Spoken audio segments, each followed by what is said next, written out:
Hey guys, tonight we step back nearly 200 years to a time when survival wasn't something you watched on a reality show, it was just called Tuesday. Imagine waking up in total darkness, the smell of wood smoke clinging to everything you own, your breath visible in the frigid air, and knowing that the next 16 hours will demand every ounce of strength your body possesses. You're not camping, you're not roughing it for a weekend Instagram post. You're living on a farm in 1800s America, and honestly, you probably wouldn't survive the first week. The blisters alone would send you crying for a dermatologist who won't exist for another century. But that's what makes this story so remarkable. Millions of ordinary people did survive, and they built the foundation of a nation while doing it. So before you get comfortable, take a moment to like the video and subscribe. But only if you genuinely enjoy what I do here. And hey, drop a comment telling me where you're listening from and what time it is there. I love knowing that someone in Tokyo is falling asleep while someone in Toronto is just getting cozy. Now dim the lights, maybe turn on a fan for that soft background hum, and let's ease into tonight's journey together. You open your eyes, and there is nothing. Not the soft glow of a phone screen, not the reassuring blink of a smoke detector, not even the ambient light pollution that modern humans have grown so accustomed to that we've forgotten what true darkness looks like. This is darkness that has weight, that presses against your eyelids, that makes you question for a disorienting moment whether you've actually opened your eyes at all. You have. You just can't tell. Somewhere in the blackness, a rooster hasn't even begun to stir. The rooster, that supposed herald of morning, is still tucked into his feathers dreaming whatever strange dreams roosters dream, but you're awake because something deep in your bones, some internal rhythm that has nothing to do with alarm clocks or smartphone notifications, has nudged you into consciousness. It's approximately 4 in the morning, though you don't know that precisely because you don't own a clock. Clocks are expensive, delicate things that belong in city parlours and church steeples, not in a one-room cabin in Ohio or Indiana or the Missouri frontier. You lie there for a moment on your straw-stuffed mattress, which rustles and crackles with every slight movement, broadcasting your wakefulness to anyone else in the cabin who might be listening. The mattress sits atop a rope bed frame, literally ropes woven back and forth to create a supportive surface, which is where the phrase "sleep tight" originates, because those ropes needed regular tightening to prevent the whole contraption from sagging into a hammock-shaped disaster. Above you, the underside of the roof is barely visible. Rough-hewn boards or perhaps just wooden shingles, with gaps that let in starlight on clear nights, and raindrops on not-so-clear ones. The air inside the cabin carries layers of scent that would overwhelm a modern nose. There's the ever-present wood smoke from the fireplace, which serves as the sole source of heat, and one of the only sources of light. There's the earthy, slightly sour smell of bodies, yours, your spouse's, your children's, because bathing is a weekly event at best, and deodorant won't be invented for decades. There's the faint mustiness of dried herbs hanging from the rafters, the sharper tang of the chamber pot in the corner that will need emptying, and underneath it all, the wholesome scent of the cabin itself, wood, mud, and the particular perfume of a home that has absorbed years of living. You swing your legs over the side of the bed, and your bare feet hit a floor that shocks you fully awake. It might be packed earth, worn smooth by countless footsteps, cold as a grave and hard as stone. Or if you're slightly more prosperous, it might be rough-sawn planks, full of splinters waiting to ambush careless toes, but at least providing some insulation from the ground below. Either way, the cold shoots up through your soles and into your spine, a physical reminder that comfort is not a priority in this life. You don't reach for a light switch. There isn't one. Instead, you navigate by memory and by feel, shuffling toward the fireplace where last night's embers might still hold a whisper of warmth. You've banked the fire carefully before bed, covering the hot coals with ash to slow their burning, preserving them through the night so you wouldn't have to start fresh in the morning.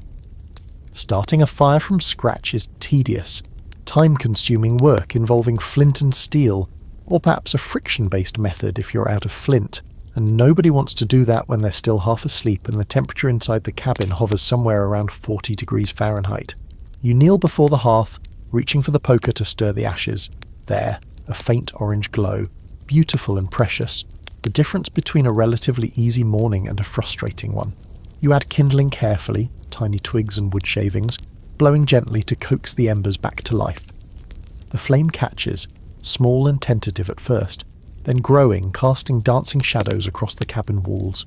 You add larger pieces of wood, building the fire up until it crackles and pops with satisfying authority. Now you can see, though seeing reveals only how much work awaits. The cabin is perhaps 16 feet by 20 feet, roughly the size of a modern one-car garage, and it contains your entire life. The bed where your spouse still sleeps, burrowed under a pile of quilts and blankets. The trundle bed pulled out from beneath, where several children lie tangled together for warmth like a litter of puppies. The rough wooden table and benches where meals are eaten, the spinning wheel in the corner, the rifle hung above the door, pots, pans and utensils clustered near the hearth, sacks of cornmeal and flour, a barrel of salt pork, your whole world, your every possession, visible in a single glance. Historians still argue whether farm families of this era considered themselves poor or simply normal, whether they felt deprived by their circumstances or accepted them as the natural order of things. The answer probably varies by family, by region, by individual temperament. What seems clear is that they didn't spend much time philosophizing about it. There was simply too much work to do. You pull on your clothes, which you likely slept in anyway during the colder months because changing into nightclothes and back again is an unnecessary luxury.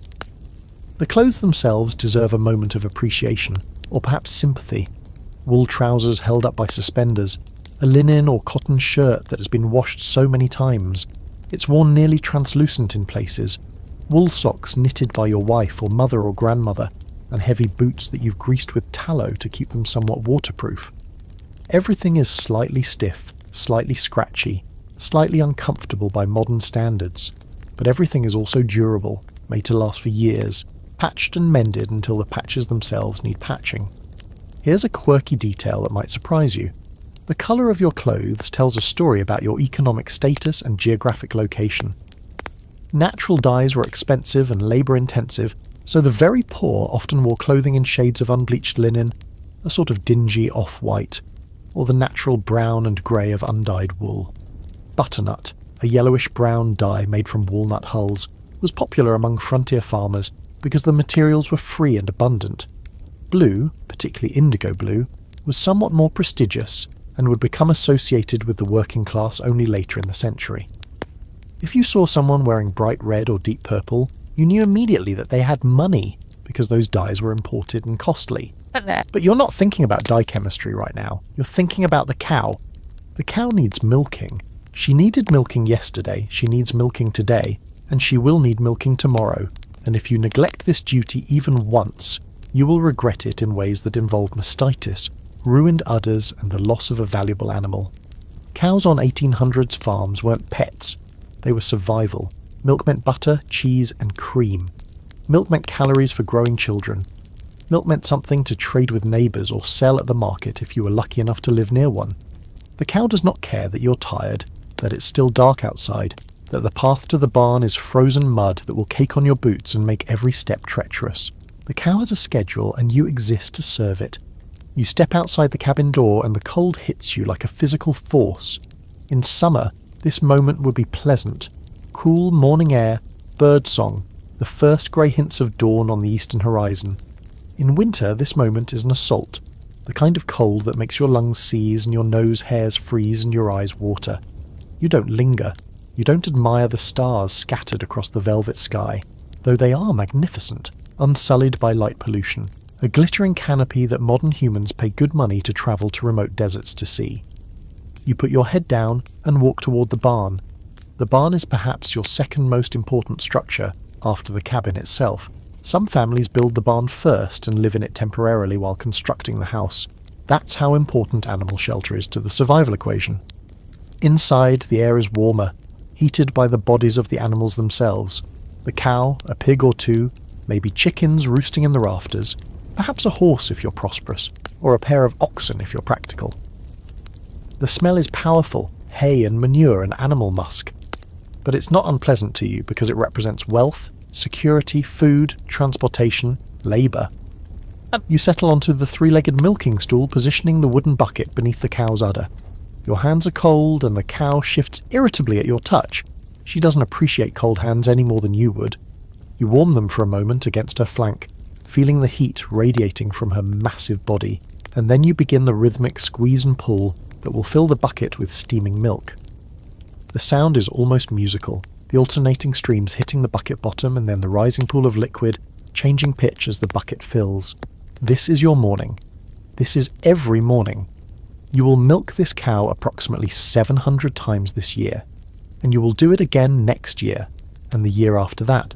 There is no weekend, there is no vacation, there is only the work and the seasons and the endless cycle of survival that defines farm life in 1800s America. The fire is burning steadily now back in the cabin.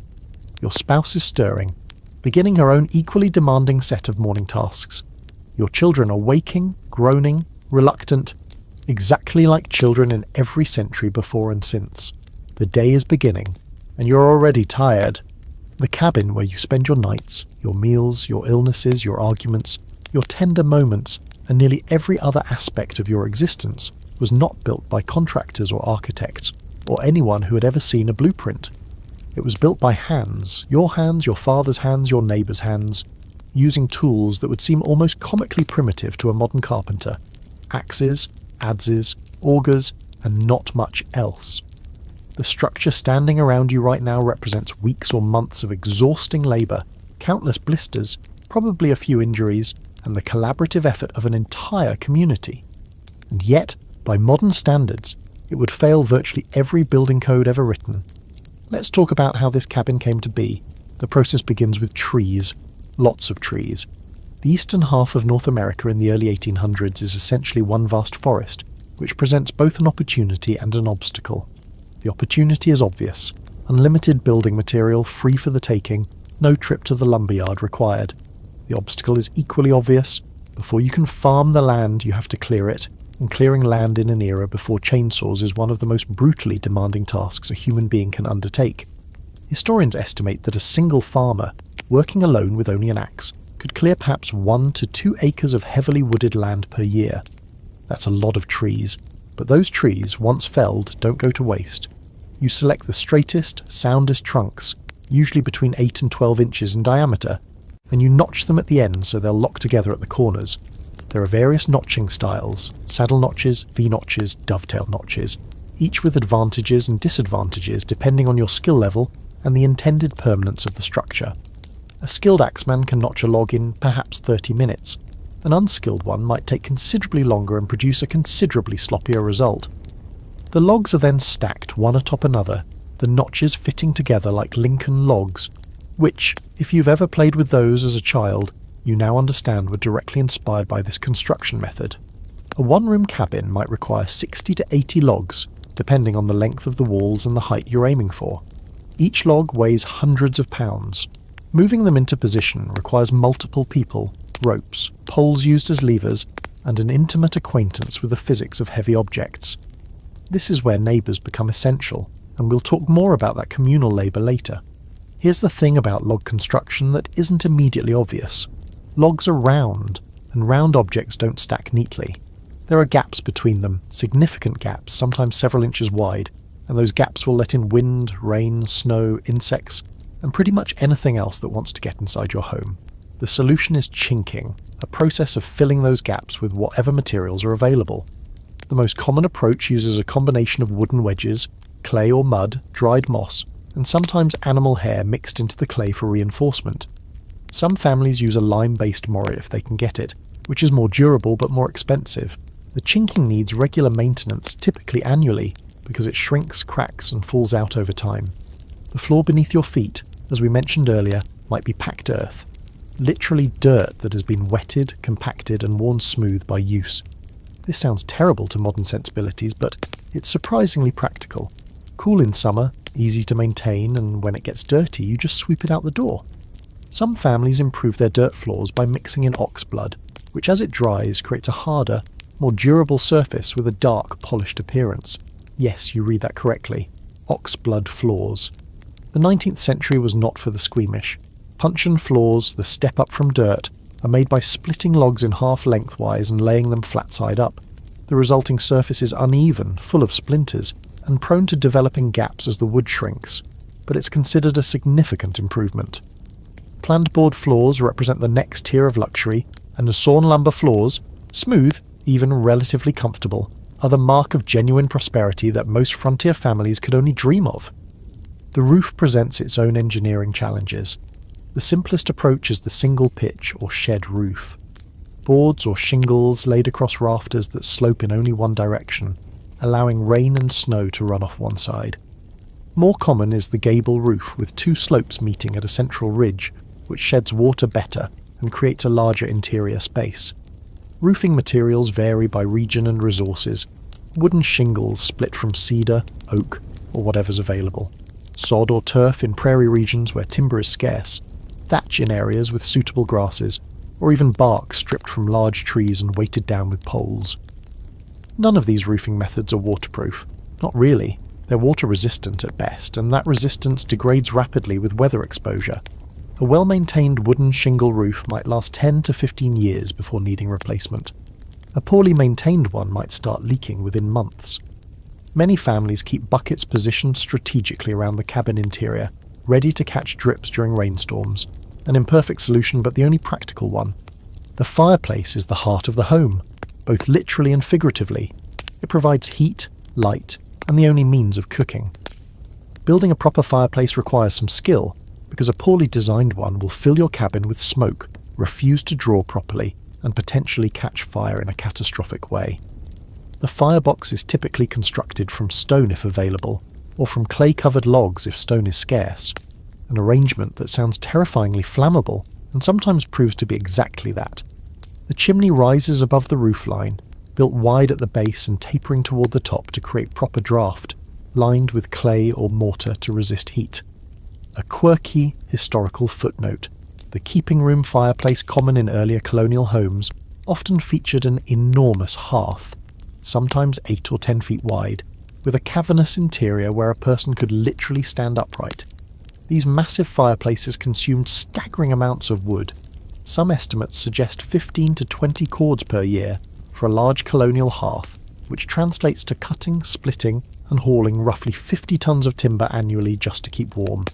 By the 1800s, fireplace design had become somewhat more efficient, with smaller openings and better draft. But heating a cabin through a harsh winter still required an almost incomprehensible amount of firewood. Speaking of which, that woodpile stacked against the cabin's exterior wall represents another kind of wealth entirely. A full woodpile heading into winter means survival. An empty or inadequate woodpile means misery at best, death at worst. Historians still argue whether more frontier deaths resulted from cold exposure during unusually harsh winters, or from the injuries sustained while frantically trying to gather wood when supplies ran low. The axe that hangs above your door isn't just a tool, it's a lifeline. Now let's step inside this cabin you call home and look around more carefully. The space seems impossibly small by modern standards. Remember, we're talking about roughly 300 square feet for an entire family, which might include 2 parents, 6 or 8 children, and possibly an elderly grandparent or 2. For comparison, the average American master bedroom today is larger than this entire dwelling. Privacy is not a concept that exists here. Everyone sleeps in the same room, often in the same bed or beds pushed together. Everyone dresses and undresses in view of everyone else.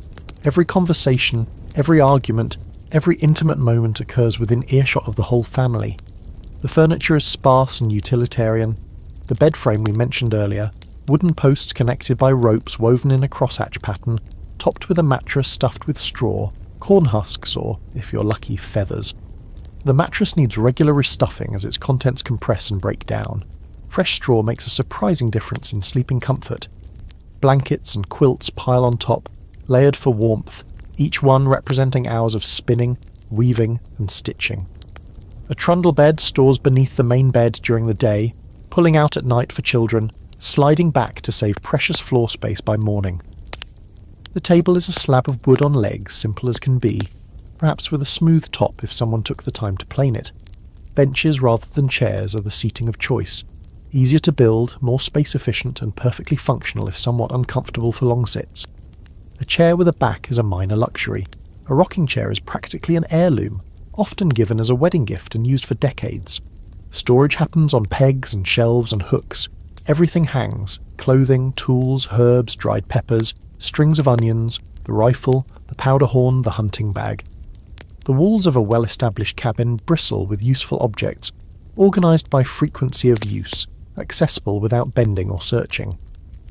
A trunk or chest holds precious items, good Sunday clothes, important documents, coins if you have any, family keepsakes brought from the old home in the east or from the old country across the ocean, and everywhere, on every surface, in every corner, the evidence of fire, soot stains climbing the walls near the fireplace, the smell of smoke embedded in fabric and wood, the fine grey ash that settles on horizontal surfaces and requires constant cleaning. Your lungs, if a modern doctor could examine them, would show the effects of years breathing this air. Respiratory illnesses are common, chronic coughs nearly universal, and nobody connects these ailments to the indoor air quality, because the concept simply doesn't exist yet. This is your home. This is where you were likely born, where you might eventually die, where the entire span of your days unfolds in an endless rhythm of maintenance and survival. The cabin is cold in winter despite the fire, hot in summer because there's little ventilation, dark always because window glass is expensive, and even oiled paper lets in precious little light. But it's yours, built with your own hands, sheltering your own family, standing as proof that you've carved out a space in this vast wild continent. You might not love every aspect of it, but you know every aspect of it.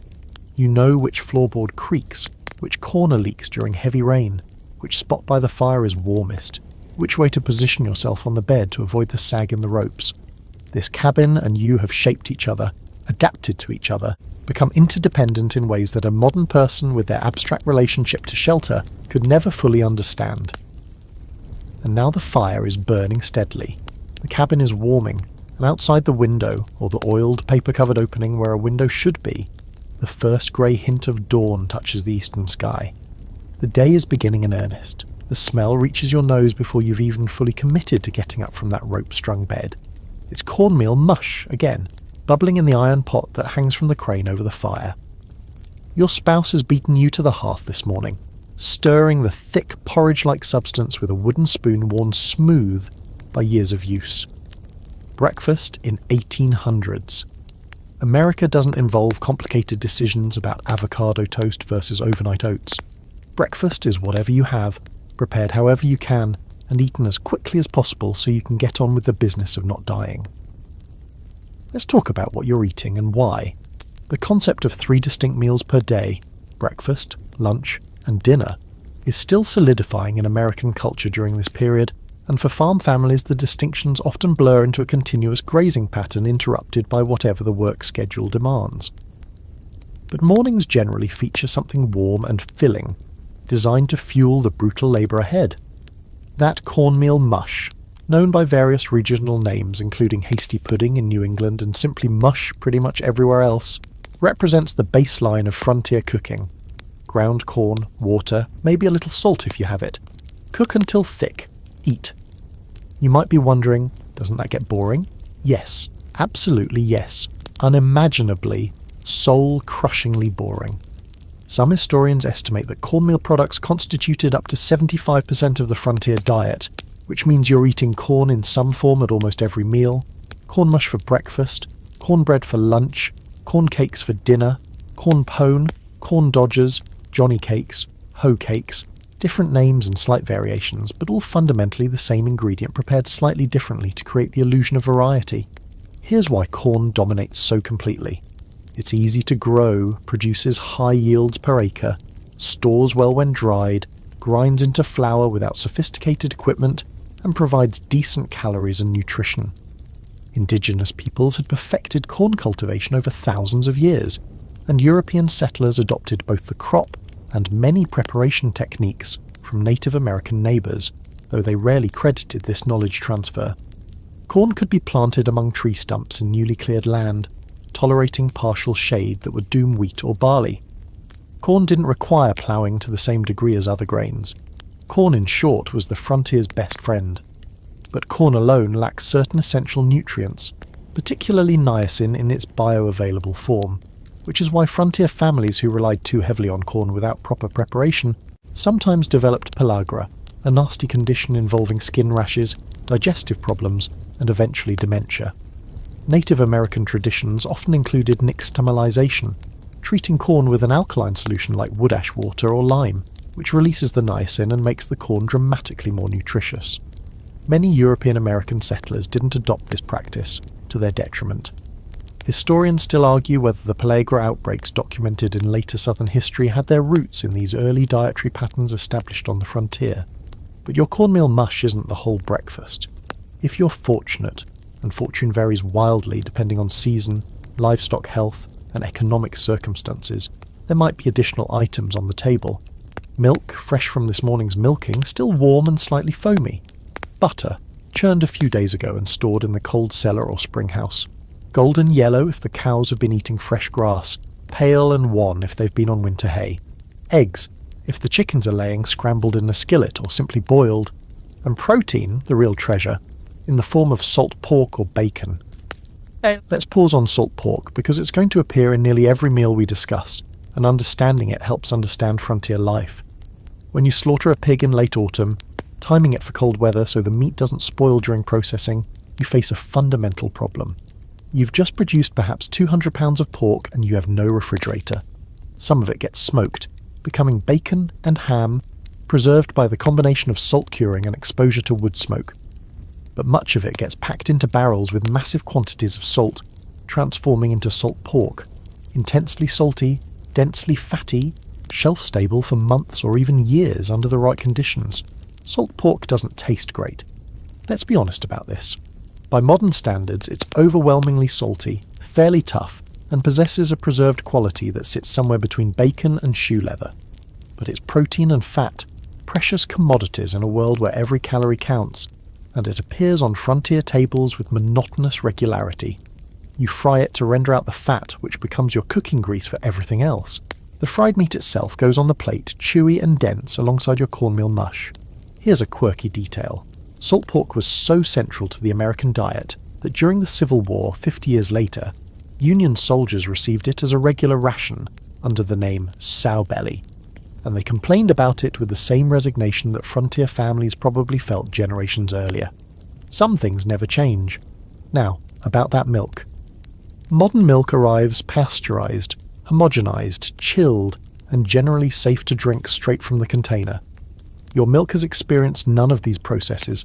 It came from the cow this morning, was strained through cloth to remove obvious debris, and now sits in a pitcher on your table, still warm, covered with a layer of cream that has already begun to rise. You drink it quickly, because unpasteurized milk spoils rapidly, especially in warm weather. Any milk not consumed fresh will be set aside for butter making, cheese making, or clabber, a deliberately soured milk product that frontier Americans ate enthusiastically, and modern Americans would probably find alarming. The safety of raw milk remains one of those topics that can still start arguments today. Suffice to say that frontier families accepted certain risks as normal that modern public health officials would find unacceptable, and occasionally those risks manifested as illness or worse. Tuberculosis, brucellosis, typhoid fever, and various other pathogens could all be transmitted through raw dairy products. But pasteurization won't be widely adopted until the late 1800s, so for now you drink what you have and trust in Providence. Eggs, when available, offer blessed variety. Scrambled, fried, boiled, or mixed into other dishes, eggs provide protein and fat in a convenient prepackaged form. The chickens that produce them are hardy creatures, able to survive on scraps and insects and whatever they can forage, giving back far more than they consume. A dozen laying hens might produce 8 or 10 eggs per day during peak season, enough to feed a family and perhaps have some left over for trading. In winter, when shorter days reduce laying frequency, eggs become precious enough to be reserved for special occasions. Breakfast beverages require some explanation, because coffee and tea, those caffeinated necessities of modern morning routines, were expensive imports available only to families with cash to spend at general store. Many frontier families drank neither, substituting various homemade alternatives that must have seemed deeply inadequate. Roasted barley or rye grain could be brewed into a vaguely coffee-like beverage. Roasted acorns, roasted dandelion roots, roasted chicory, roasted pretty much anything brown, were all tried as coffee substitutes with varying degrees of success and enthusiasm. Children and many adults simply drank milk, water, or hard cider. Yes, even for breakfast, even for children, because fermented apple cider was safer than potentially contaminated water and was available in sufficient quantities to be almost ubiquitous. Speaking of water safety, Here's something that might surprise you. Many frontier families didn't drink plain water by choice, even when it was available, and they weren't entirely wrong to avoid it. Without modern water treatment, without understanding of germ theory, without even basic sanitation in many cases, the water from wells and streams could carry typhoid, cholera, dysentery, and a host of other waterborne illnesses. Fermented beverages, cider, small beer, even whiskey diluted with water, were often safer than raw water, and people noticed this correlation even without understanding the mechanism. So when you picture a frontier farmer drinking hard cider with his breakfast, don't judge too harshly. He's just trying not to get dysentery.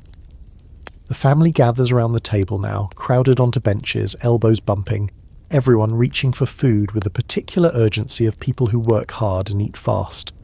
Table manners, by the genteel standards of Eastern cities or European aristocracy, are somewhat relaxed out here.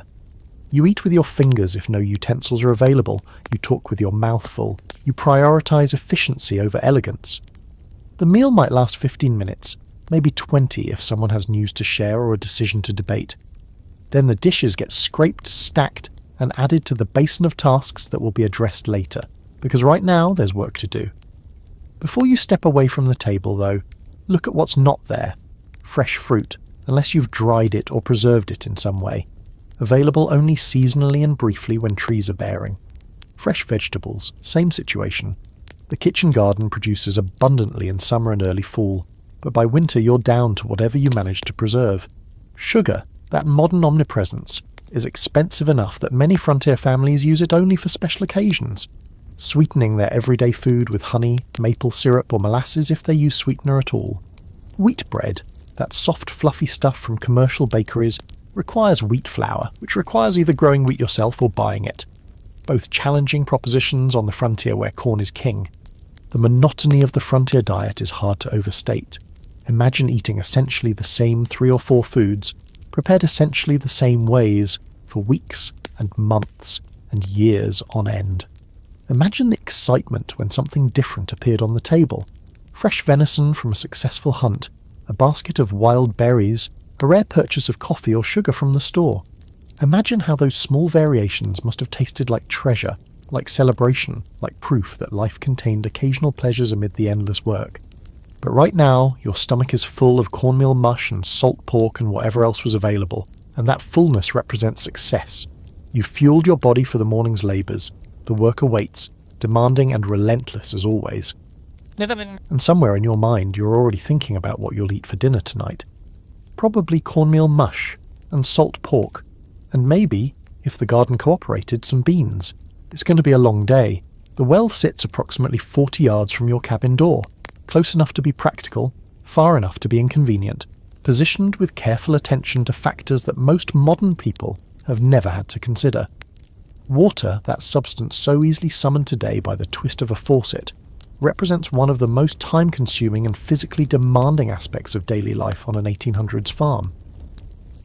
You're about to spend a significant portion of your morning collecting it, and tomorrow you'll do the same, and the day after that, and every day for the rest of your life. Let's start with how that well came to exist. Digging a well by hand is among the most dangerous and demanding tasks a farmer undertakes. You begin by selecting a spot, hopefully guided by some actual knowledge of groundwater patterns, though often guided by folklore, wishful thinking, or the advice of a water witch who claims to divine underground water sources using a forked stick. The technique, called dowsing or divining, has no scientific basis whatsoever, but it remains popular throughout the 1800s because people desperately want to believe there's a way to locate water before investing weeks of back-breaking labour in a hole that might come up dry. Once you've chosen your spot, through science, superstition or simple guesswork, you start digging. Just you, a shovel, and the earth. For the first few feet it's relatively straightforward, if exhausting. But as you go deeper, complications multiply. You need to remove the excavated dirt, which means hoisting buckets up from increasing depths. You need to shore up the walls somehow, because soil has an alarming tendency to collapse inward, burying anyone unfortunate enough to be at the bottom. You need to keep working even as the air quality deteriorates, as oxygen becomes scarce in deep holes as the constant physical strain accumulates. Well, diggers sometimes died, crushed by cave-ins, suffocated by bad air, drowned when they hit the water table unexpectedly. The depth required varies enormously by location. In some areas, you might hit water at 10 or 15 feet, practically a gift. In others, particularly in drier regions, you might dig 40, 50, even 60 feet or more before finding reliable groundwater. Each additional foot of depth multiplies the difficulty exponentially. Historians still argue whether the physical challenge of well digging served as a meaningful barrier to Western settlement, limiting expansion into areas where groundwater lay deep beneath the surface. Once you hit water, the work isn't finished. You need to line the well with something to prevent constant erosion and collapse. Stone if available, wooden cribbing if not, later perhaps pre-made cylindrical sections of brick or concrete. You need to construct a mechanism for drawing water, a simple rope and bucket at minimum, a windlass or crank system for convenience, a sweep, a long pivoting pole with a bucket on one end and a counterweight on the other, if you're particularly clever. A well cover keeps out debris, animals and children. A well house, if you can afford the materials and labour, protects the works from weather, and provides a shaded spot where buckets can stay cool. Now it's morning, and you're standing at that well, performing the ritual you perform multiple times every day. You lower the bucket, a wooden one bound with iron hoops, or perhaps a leather one for lighter weight, listening to the rope creak through the pulley as it descends. There's a splash from the darkness below, a sound that never loses its small satisfaction, proof that the water is still there, that your well hasn't run dry. You haul the bucket back up, arm over arm, the full weight of perhaps 3 gallons of water, 25 pounds or so, pulling against your shoulders and back with each lift. 1 bucket. Maybe 5 minutes of work, including the walking. 25 pounds of water. Now consider how much water your household needs. Drinking water for a family of 6 or 8 or 10. Cooking water for every meal. Water for washing dishes, washing clothes, washing bodies when bathing happens. Water for the kitchen garden, especially in dry spells. Water for the livestock. A single cow might drink 10 gallons per day, horses even more, pigs and chickens and everyone else adding to the total. In summer, when heat increases consumption and evaporation steals from every container, the water needs spike higher still. A rough estimate for a typical farm family, somewhere between 40 and 100 gallons per day, depending on season, circumstances, and how much washing is happening. Let's say 50 gallons as a reasonable average. At 3 gallons per bucket, that's 17 bucket trips to the well. At 5 minutes per trip, that's an hour and a half of pure water hauling, not counting the time to heat water, to treat water, to distribute water to where it's needed. And here's the thing, this water isn't clean by modern standards. Groundwater from a properly constructed well is relatively safe, certainly safer than surface water from streams or ponds, but it's not sterile, it hasn't been filtered, hasn't been treated with chlorine, hasn't been tested by any municipal water authority. Particles of dirt, microscopic organisms, and whatever else seeps through the soil all make their way into your drinking supply. You might notice an unpleasant taste or smell in certain seasons. You might not notice the pathogens that cause slow-developing illnesses. You drink it anyway because you have no alternative. Here's a quirky historical detail. Ice was a luxury item in the 1800s, harvested from frozen ponds in winter and stored in insulated ice houses for summer use. Wealthy urban families could purchase ice for cooling drinks and preserving food. But on a typical frontier farm, you drink your water at whatever temperature nature provides. Cool from the well in summer, dangerously cold in winter, tepid and unappetizing much of the time. The concept of a tall glass of ice water, that quintessentially American refreshment, simply doesn't exist in your daily experience. Your spouse, likely with help from older children, handles much of the water hauling while you're dealing with other morning chores. The division of labour varies by family, but water carrying often falls to women and children because men are presumed to be doing heavier work elsewhere. Though anyone who considers hauling hundreds of pounds of water daily to be light work has clearly never tried it. The wooden yoke, designed to balance buckets on either end while distributing weight across the shoulders, helps somewhat. Strong children as young as 8 or 9 might carry partial buckets. Everyone contributes because everyone has no choice. The water, once hauled, requires management. You can't simply leave 50 gallons sitting around in open buckets. In summer, it would grow stagnant and mosquito-infested. In winter, it would freeze solid. Most homes maintain several types of water storage. a barrel or large crock in the kitchen for immediate cooking and drinking use, additional containers for washing, separate supplies kept near the animals. Water intended for cooking might be filtered through cloth or sand to remove visible particles. Water for washing is used and reused, becoming progressively dirtier until someone finally throws it out and starts fresh. Now some families don't have a well. Perhaps they tried to dig one and failed, hitting rock or never finding water. Perhaps they're new to the land and haven't had time yet. Perhaps they're in a region where groundwater lies too deep to reach with hand digging. These families rely on surface water, springs, streams, rivers, ponds, which creates an entirely different set of challenges and dangers. Carrying water from a stream a quarter-mile away transforms a difficult chore into an exhausting journey. The round trip, with heavy buckets, might take 20 minutes. Do that 17 times and you've spent nearly 6 hours just on water. Obviously this is unsustainable. Families in this situation prioritise differently, using less water, washing less frequently, locating their cabins as close to water sources as possible, even if other aspects of the site are less desirable. Some dig cisterns to catch rainwater, large underground chambers lined with clay or stone, filled by runoff from the roof. Rainwater is relatively pure when it falls, though it picks up debris and bird droppings from the roof on its way to the cistern, requiring filtering and sometimes developing unpleasant qualities during storage. Historians still argue whether access to clean water or access to adequate calories constituted the more significant survival factor for frontier families. Both were essential, neither could be neglected. But water, with its daily demands, its physical weight, its absolute necessity for human life, occupied a central place in the consciousness of every farmer who had ever hauled a bucket up from a dark hole in the ground. You're thinking about water right now, in fact, as you complete another haul and pour the contents into the kitchen barrel. You're thinking about the weather, which hasn't rained in 2 weeks, which has the garden looking stressed and the animals drinking more than usual. You're thinking about the well level, which seems lower than it should be for this time of year, which makes you wonder if perhaps you'll need to dig deeper or start looking for a secondary source. Water thoughts occupy a portion of your mind that modern people reserve for Wi-Fi connectivity and phone battery levels. A background hum of concern, occasionally rising to urgency, never fully silent. The bucket descends again into the darkness. The splash echoes up. The rope bites into your calloused hands as you pull. Another day on the farm, another 100 pounds of water hauled, another small victory in the endless war against thirst.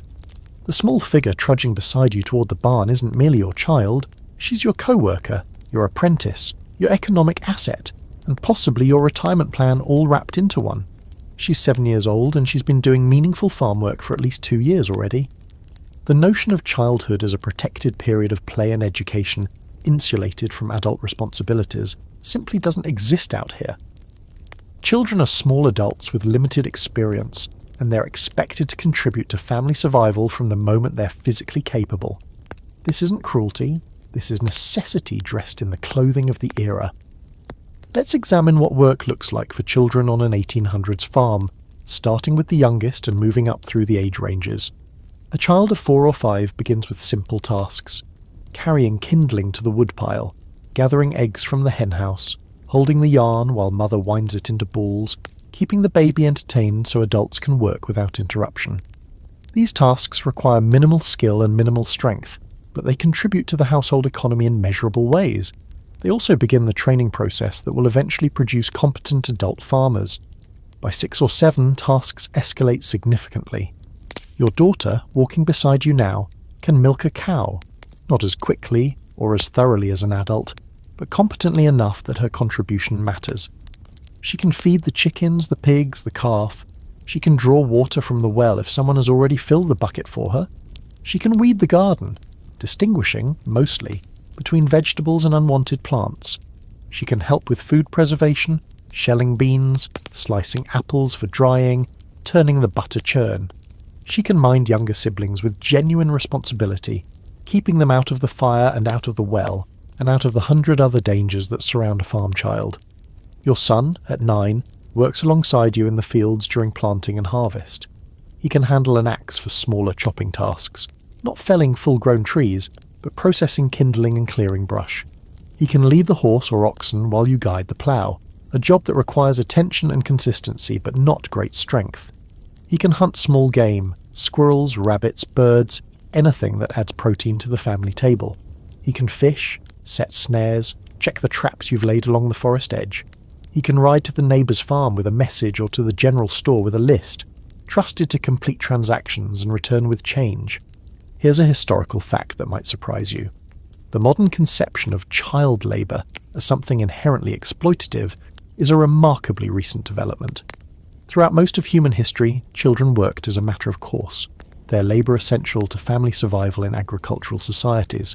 The movement to restrict child labour arose during the Industrial Revolution, primarily in response to factory conditions where children worked dangerous machinery for long hours under the supervision of strangers. Farm work, familiar, supervised by parents, varied in task and season, occupied a different moral category in the minds of 1800s Americans. Whether this distinction was justified remains a question historians still argue about. The daily schedule for a farm child runs something like this: wake before dawn, complete morning chores, feeding animals, milking, hauling water, eat breakfast, complete additional chores until mid-morning, attend school if school is in session and close enough to reach, return home by mid-afternoon, complete evening chores, feeding animals again, gathering eggs, helping with supper preparation, firewood carrying, eat supper, perhaps an hour of leisure or homework by firelight, then sleep to begin the cycle again. School attendance, when it happens, is sporadic. The agricultural calendar takes absolute priority. Children are needed in the fields during planting and harvest, regardless of what the school schedule says. The school year in rural areas often runs from late fall through early spring, the dead season for farming when children can be spared. Even then, distance matters. If the nearest school is 4 miles away, through mud and snow and potential danger, many parents decide their children's education can wait for better weather or closer opportunities, or simply forever. The work is physically demanding, but perhaps more striking to modern sensibilities is the psychological weight carried by farm children. They understand from an early age that their contribution matters, that if they fail to gather the eggs, there are no eggs, that if they neglect to milk the cow suffers and the family goes without. They witness birth and death with matter-of-fact regularity. Animals are born, animals die. Sometimes babies are born, sometimes babies die. They learn to slaughter chickens by age 8 or 9, to help with the pig butchering by 10 or 11, to understand that the meat on their plate was a living creature whose neck they watched being cut. Here's a quirky detail. Many farm children had animal companions that were explicitly not pets. Your daughter might have a favourite chicken, one she named, one she talks to while collecting eggs, one she carries around the farmyard, but she also knows that someday that chicken will stop laying and will appear on the dinner table, and she will eat it without particular distress because that's simply how things work. This pragmatic relationship with animals, affectionate but fundamentally economic, shaped generations of Americans in ways that modern urban dwellers might find incomprehensible. The skills learned in childhood stay forever. By the time your children reach adulthood, they'll know how to plant, cultivate and harvest a dozen different crops. They'll know how to care for livestock, to butcher and preserve meat, to make candles and soap and cheese. The girls will know how to spin thread, weave cloth, sew garments, cook meals, preserve food, manage a household. The boys will know how to plough, build, repair, hunt, and manage the endless physical demands of farm infrastructure. They'll be, in short, fully competent adults capable of establishing their own farms and raising their own children to continue the cycle. But there's a cost to all this competence. Education beyond basic literacy remains out of reach for most farm children. Dreams and ambitions unrelated to agriculture find little space to grow. Childhood injuries are common: cuts, bruises, broken bones from falls and accidents, burns from cooking fires, worse from encounters with animals or equipment. Some children simply break under the demands, their bodies or spirits unable to sustain the endless work. The mortality rate for farm children, while lower than for infants, remains significantly higher than modern statistics, and every family knows other families who have buried children taken by accident or illness. Your daughter reaches the barn and immediately begins her tasks, moving with the practiced efficiency of someone who has done this hundreds of times before.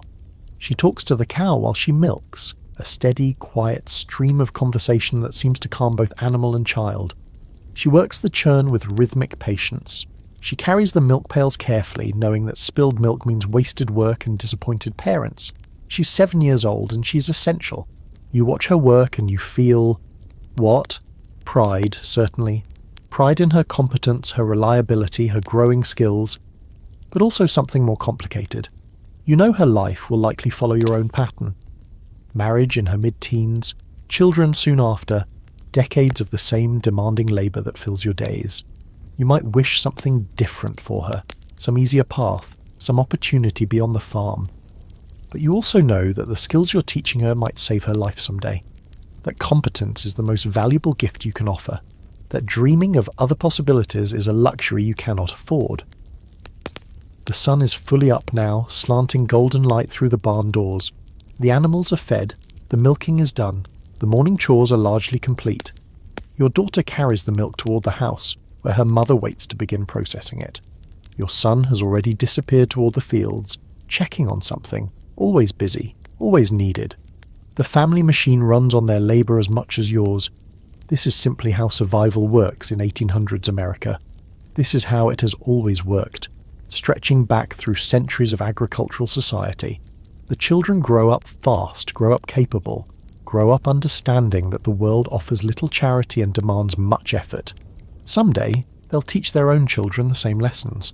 Behind the cabin, fenced with split rails against the deer and rabbits and various other creatures who would like nothing more than to eat your future, lies the kitchen garden.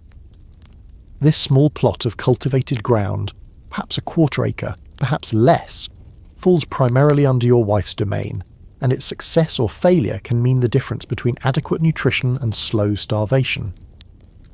The kitchen garden doesn't get the same attention in historical accounts as the broad fields where corn and wheat grow, but in many ways it matters more. Let's step into that garden and see what's growing. The layout follows practical wisdom refined over generations. Closest to the house, the herbs: sage, thyme, rosemary, mint, parsley, chamomile, and a dozen others clustered near the kitchen door where they can be harvested quickly during cooking. Herbs serve multiple purposes: flavouring food that would otherwise be monotonous, providing folk remedies for various ailments, repelling insects, and sometimes simply smelling pleasant in a world that often smells decidedly unpleasant. Your wife knows each plant intimately, knows when to harvest, how to dry, which combinations treat which symptoms. Beyond the herbs, the vegetables spread in rough rows. Beans climb poles or sprawl across the ground depending on variety. Kidney beans, lima beans, snap beans, dried beans for winter storage. Squash runs riot in the spaces between other plants, its broad leaves shading out weeds while its fruit swells toward autumn harvest. Butternut, acorn, pumpkins, gourds. Cabbage heads emerge slowly from rosettes of outer leaves, destined for sauerkraut or coleslaw or simple boiled accompaniment. Onions, carrots, turnips, beets push their roots down into the dark soil, their above-ground portions giving little hint of the treasure below. The tomato deserves special mention, because its story captures something about the evolving nature of American foodways. In the early 1800s, many Americans still regarded tomatoes with suspicion. They belonged to the nightshade family after all, and various folklore traditions warned that they were poisonous, or at least unwholesome. Historians still argue exactly when and how tomatoes transitioned from curiosity to staple, but by mid-century they were becoming common in kitchen gardens, eaten fresh in season and preserved as sauces and ketchups for winter use. If your garden includes tomatoes in 1840, you're somewhat progressive. If it includes them in 1800, you're practically radical. Here's a quirky detail. The concept of a salad, as we understand it, barely exists in frontier cooking. Raw vegetables, when eaten at all, are typically consumed individually rather than mixed together with dressing. Lettuce, when grown, might be wilted with hot bacon grease rather than served crisp and cold. The elaborate salad bars of modern grocery stores would seem not just impractical, but vaguely suspicious to an 1800s farm wife. All those raw vegetables, uncooked, possibly unwashed, sitting out where anyone could touch them. The corn in your kitchen garden differs from the corn in your main fields. Here you're growing sweet corn for fresh eating, a luxury crop, something to be enjoyed at peak ripeness during a brief summer window. The field corn is starchier, tougher, grown primarily for drying and grinding into meal. The distinction between sweet corn and field corn is meaningful, and mixing up your seed can result in disappointing results in either context. Potatoes occupy a complicated position in the American agricultural landscape. Irish and German immigrants brought potato-growing traditions with them, and the crop produces abundantly with relatively little effort. But potatoes also carry associations with poverty. The Irish potato famine of the 1840s looms large in cultural memory, and some American farmers regard them with mild disdain. Still, potatoes store well, provide solid nutrition, and offer variety from the endless corn. Many kitchen gardens include at least a few potato hills. Now let's talk about the work involved in maintaining this garden, because it's far more demanding than modern vegetable gardening. Your wife begins in early spring, as soon as the ground can be worked, breaking soil that has compacted over winter. Without a rototiller, without any powered equipment whatsoever, this means hours of labour with a spade or mattock, turning over each section by hand. She might have your help for the initial breaking, or she might handle it alone while you're occupied with field preparation. Either way, the work is backbreaking and seems to take forever. Soil amendment follows the breaking. Animal manure from the barn, aged, ideally because fresh manure can burn plants, gets forked in to add fertility. Wood ash from the fireplace contributes minerals and adjusts soil pH. Compost, if your wife maintains a pile of decomposing plant material, provides additional organic matter. The scientific understanding of soil chemistry lies in the future, but generations of practical experience have taught farmers that gardens grow better with these additions. Planting happens according to frost dates that vary by region, but are memorised and debated with the intensity modern people reserve for sports statistics. Plant too early, and a late frost kills your seedlings. Plant too late, and crops don't mature before autumn's cold arrives. The timing of each vegetable differs. Peas go in early, tolerating cold. Beans and squash wait for warmer soil. Successive plantings of lettuce and radishes provide ongoing harvest. Your wife keeps all this in her head, adjusting year by year based on observed results and exchanged wisdom. Then comes weeding. Endless, eternal, soul-crushing weeding. Without herbicides, without plastic mulch, without any of the modern weed suppression techniques, the garden produces unwanted plants almost as enthusiastically as wanted ones. A neglected garden disappears under weeds within weeks, the vegetables choked out, the season's work wasted. Your wife weeds every day, or nearly every day, during the growing season, an hour here, 2 hours there, constantly battling the persistent green invaders. Watering adds another labour demand during dry spells. Remember those buckets hauled from the well. Some of them go to the garden, carried row by row, poured carefully at the base of thirsty plants. A quarter-acre garden might need 100 gallons to get through a hot week without rain. That's 30-plus bucket trips on top of all the household water needs. During drought years, the garden suffers because there simply isn't enough water to go around, and tough choices must be made about which plants live and which die. Pest control in the 1800s involves observation, physical removal, and folk remedies of questionable effectiveness. Your wife might walk the garden each morning, picking caterpillars and beetles by hand, dropping them into a bucket of soapy water. She might plant certain herbs near vulnerable vegetables based on beliefs about companion planting and pest repellency. She might spray plants with concoctions of pepper water, tobacco juice, or other homemade pesticides. Some of these techniques work somewhat, others do almost nothing. Sorting reliable methods from wishful thinking is largely a matter of trial and error. The harvest, when it finally arrives, brings both abundance and urgency. Vegetables ripen on their own schedule, not yours, and produce that isn't picked at the right time goes to waste. Your wife works frantically through late summer and early autumn, harvesting each crop as it matures, immediately processing it for preservation before spoilage sets in. Fresh beans become dried beans or pickled beans.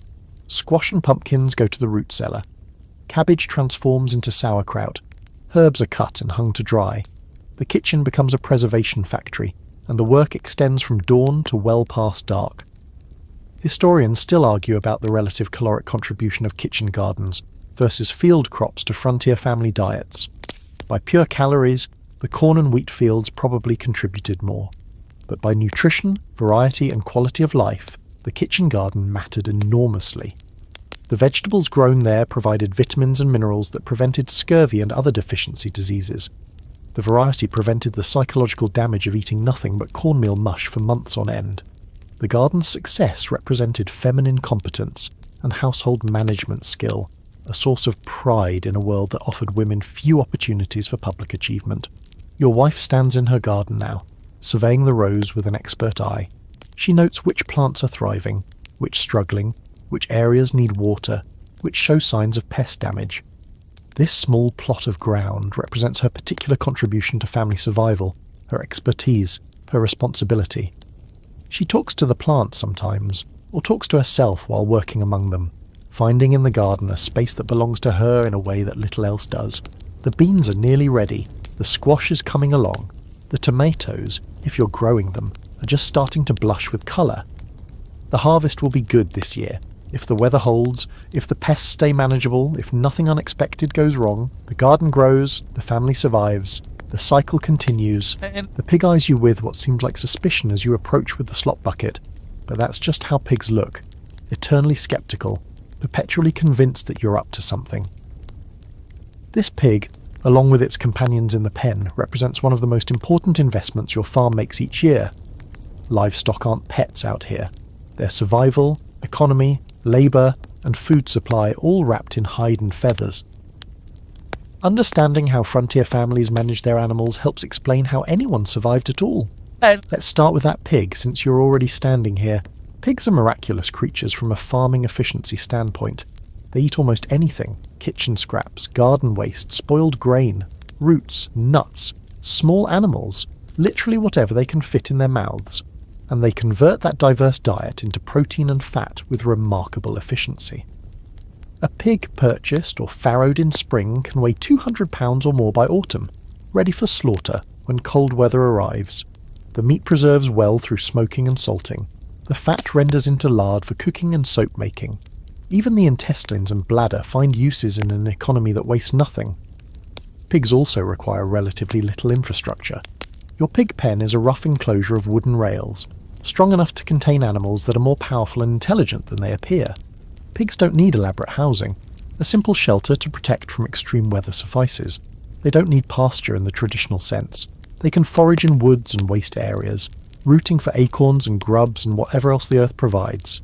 In many frontier communities, pigs roam semi-freely through forests, identified by distinctive ear notches, returning periodically to farmyards for supplemental feeding. Here's a quirky historical detail. The famous Cincinnati pork packing industry of the mid-1800s earned that city the nickname Porkopolis, and the systematic processing of hogs there helped transform pork from subsistence food into commercial commodity. But on your frontier farm, you're not thinking about markets and commerce.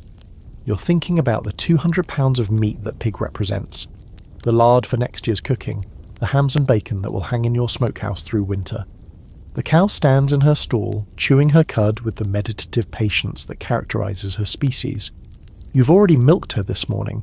Remember that pre-dawn trip to the barn, and now you're checking that she has water, that her hay supply is adequate, that nothing seems amiss with her health. A cow represents a significant investment, perhaps $40 to $60 in an era when a labourer might earn $1 a day, and losing one to illness or accident is a genuine financial disaster.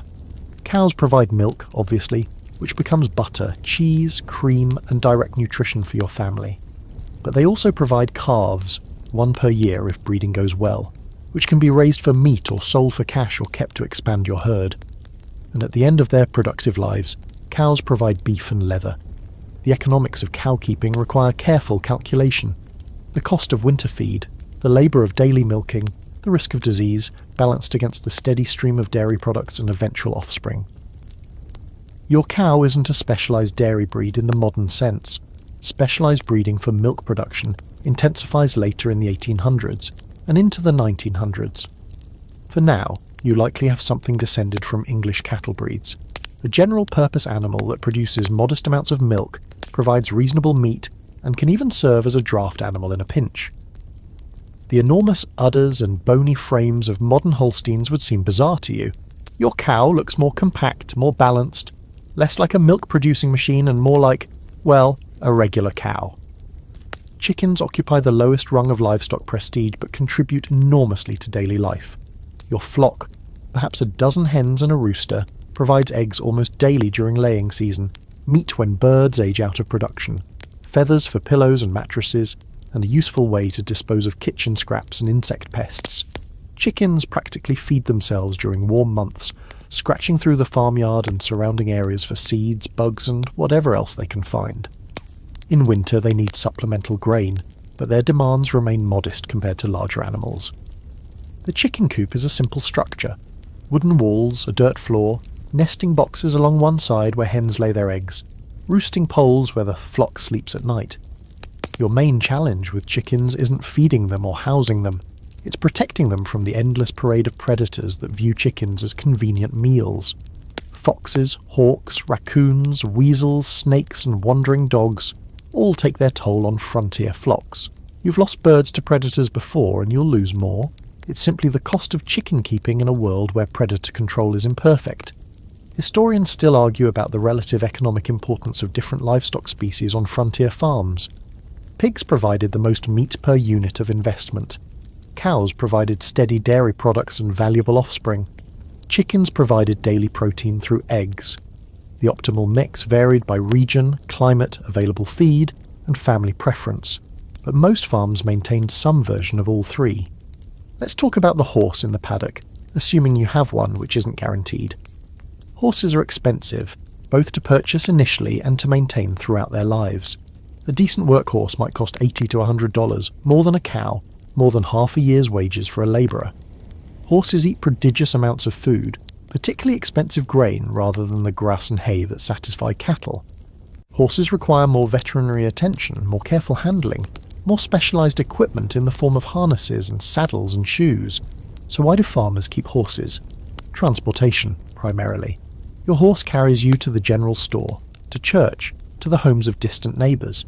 Your horse pulls the wagon that brings crops to market and purchases back from town.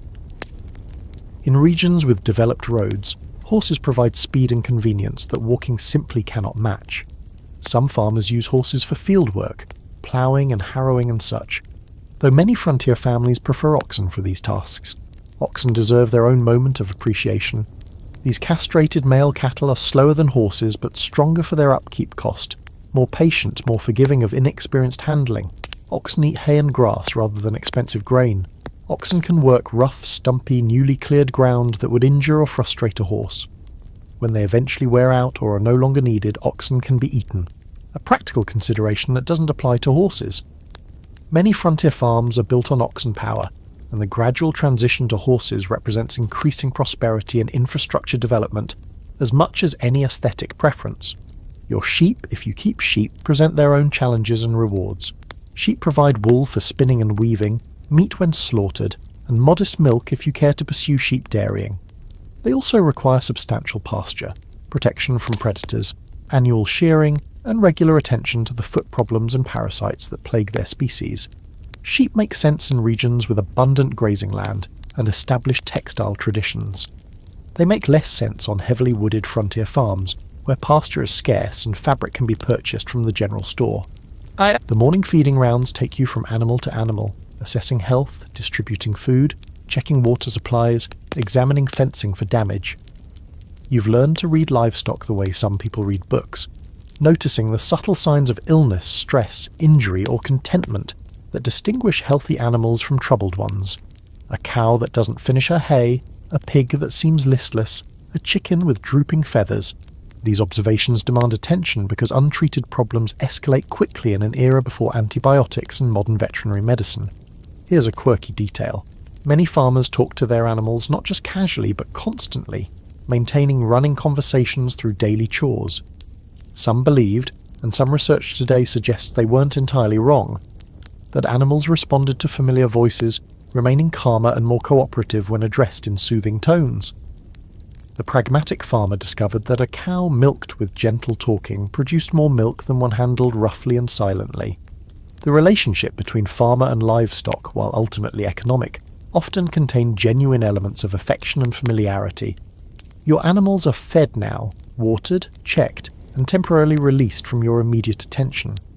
The rest of the day will bring other demands, but you'll return this evening to repeat the process.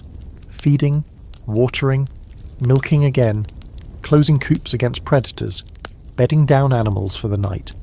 The rhythm never stops, 7 days a week, every week of the year. The animals depend on you entirely, and you depend on them just as completely.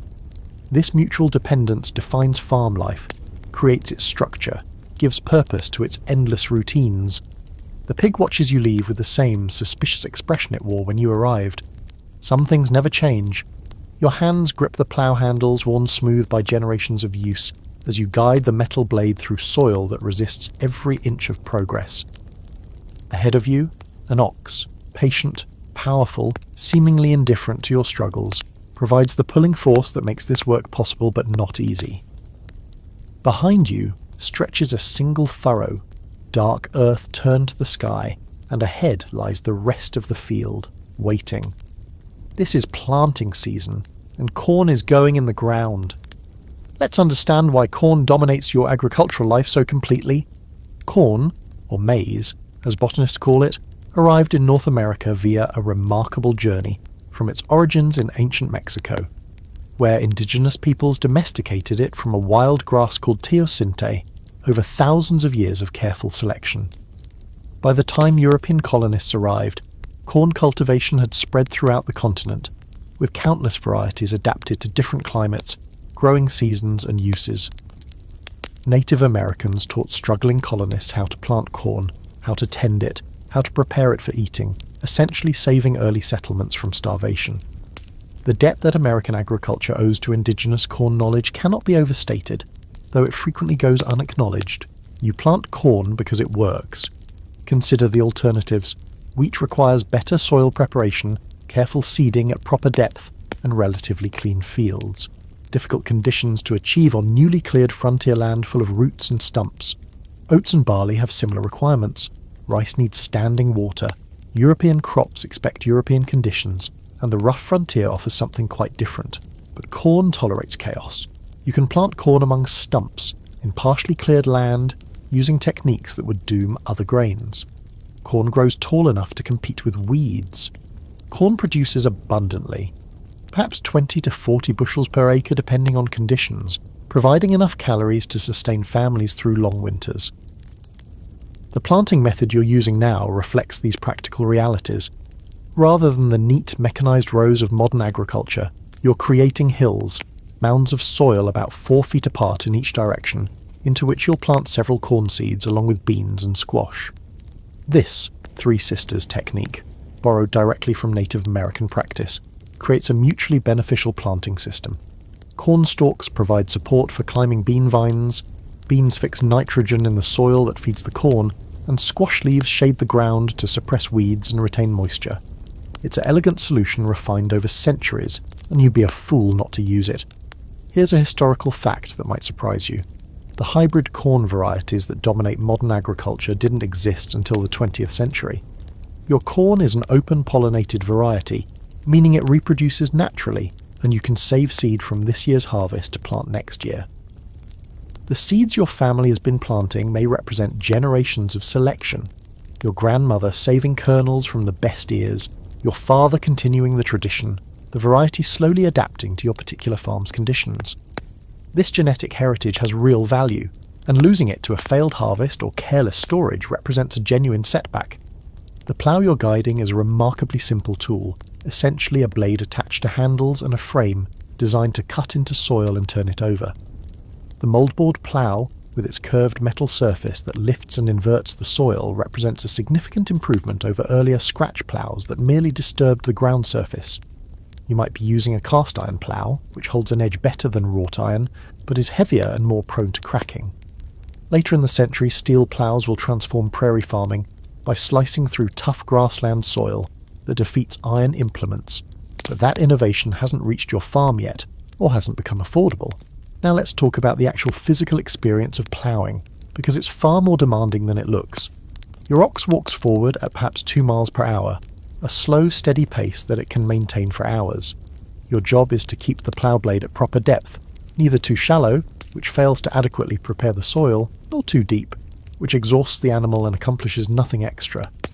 You must maintain a straight line, following the previous furrow, adjusting constantly for roots, rocks, and uneven terrain. You must watch for hazards. A hidden stump that could snap the plough blade, a rock that could send the handle slamming into your ribs.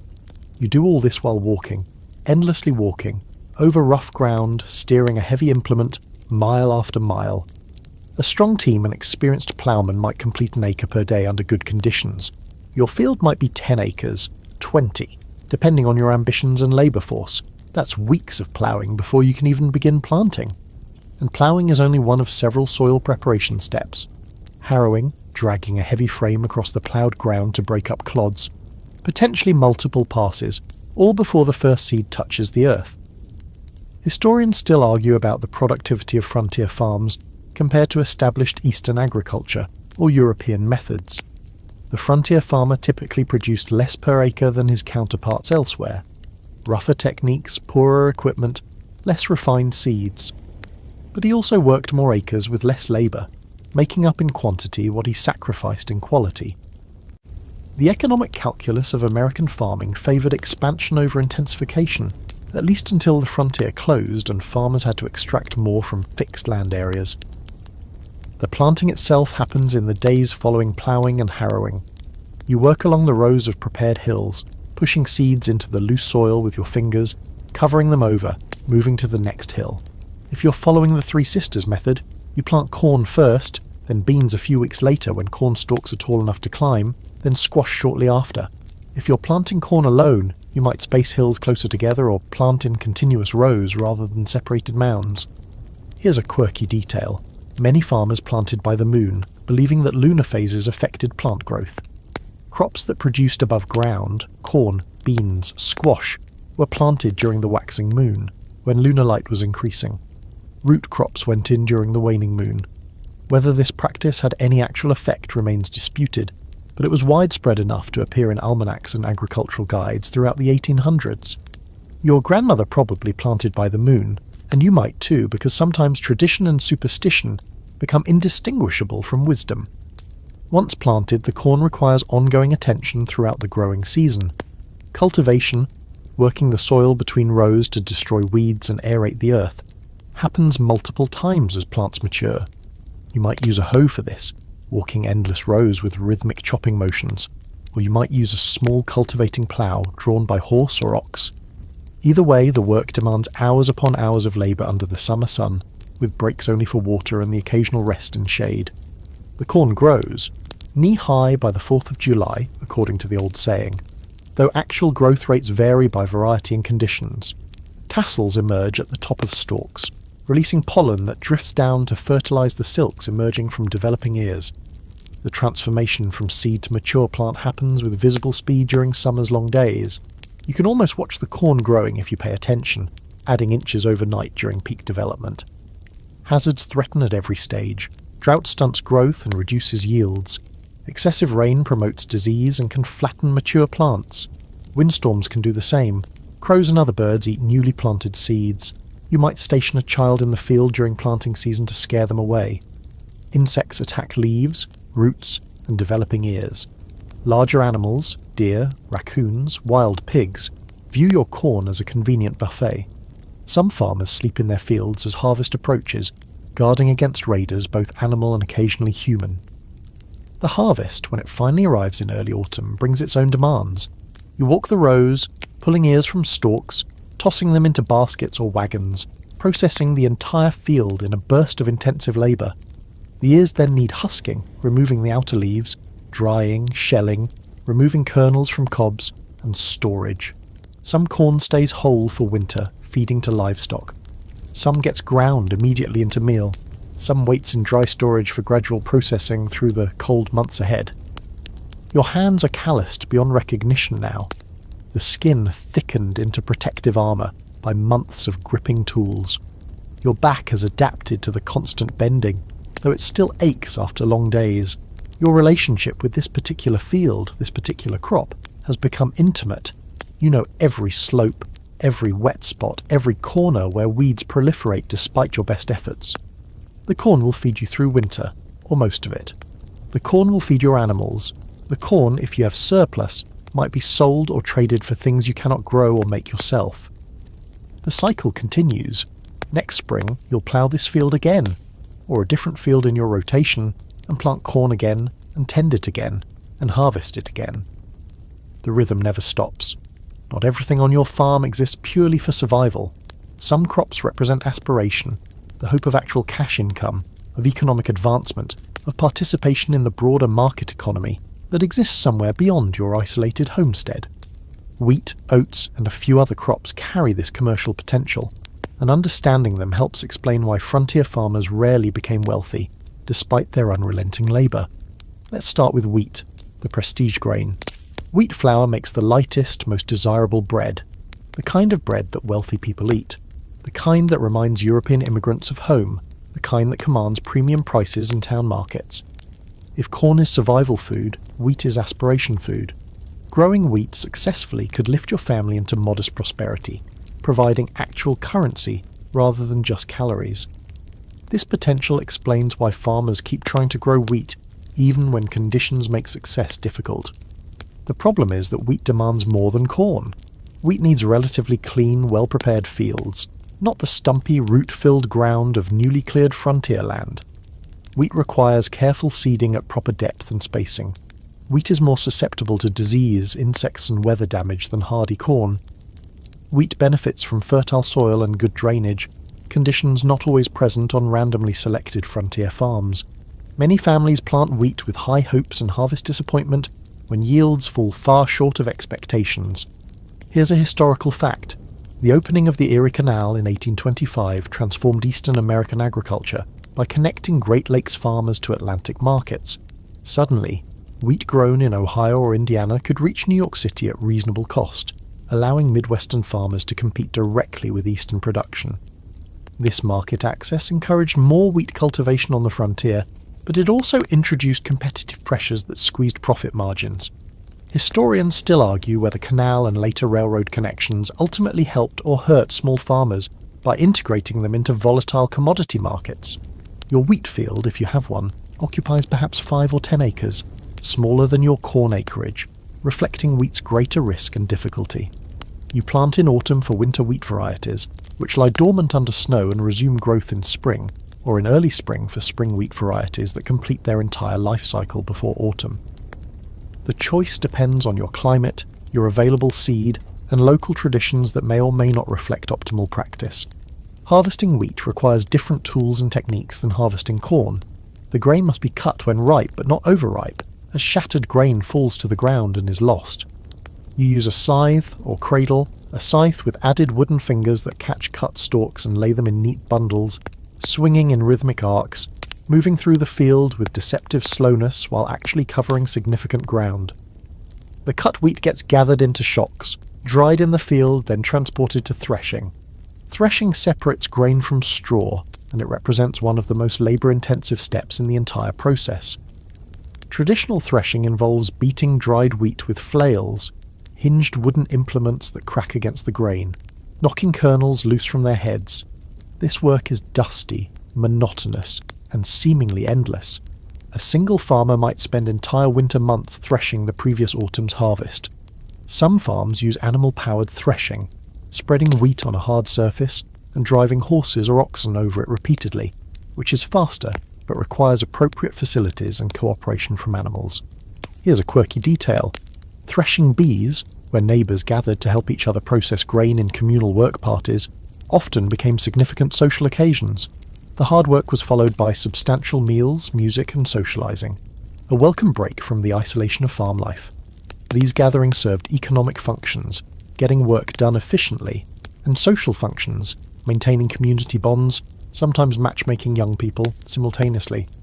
After threshing comes winnowing, separating the grain kernels from the chaff and broken straw that remain mixed together. You accomplish this by tossing the material into the air on a breezy day. The lighter chaff blows away while heavier grain falls back to the ground. It's simple physics, but it requires repetition, patience, and favourable weather conditions. Mechanical winnowing devices exist but remain expensive and uncommon on small frontier farms. Finally, the wheat goes to the mill for grinding into flour, unless you have your own grist mill, which you almost certainly don't. Because mills require substantial capital investment in specialised equipment and water power or wind power to operate. The miller takes a portion of your grain as payment, typically 1/8 to 1/4, depending on local custom and competition. You take home flour that will transform into biscuits, bread, pie crust, and other treats that distinguish your table from pure corn eaters. Oats serve a different purpose, primarily as animal feed, but also as human food in the form of oatmeal and oat cakes. Horses particularly benefit from oats, which provide concentrated energy for working animals. If you keep horses rather than oxen for your heavy work, a portion of your acreage goes to oats essentially to feed your workers. Oats also tolerate poorer soils and cooler climates than wheat, making them a safer crop in marginal conditions. Rye and barley appear on some farms, though less commonly than corn, wheat and oats. Rye flour makes a dense, strongly flavoured bread that some immigrants prefer based on European traditions. Barley primarily becomes animal feed, though it can also be malted for beer production, a cottage industry that some farm wives pursue to generate additional household income. The variety of grains cultivated varies significantly by region, ethnicity, and individual circumstance. Now let's address the complicated question of money, because it's essential to understanding why farmers work so hard and achieve so little apparent prosperity. Most frontier farmers operate in a mixed economy where cash is genuinely scarce. They produce much of what they need directly: food, shelter, basic clothing, without money ever changing hands.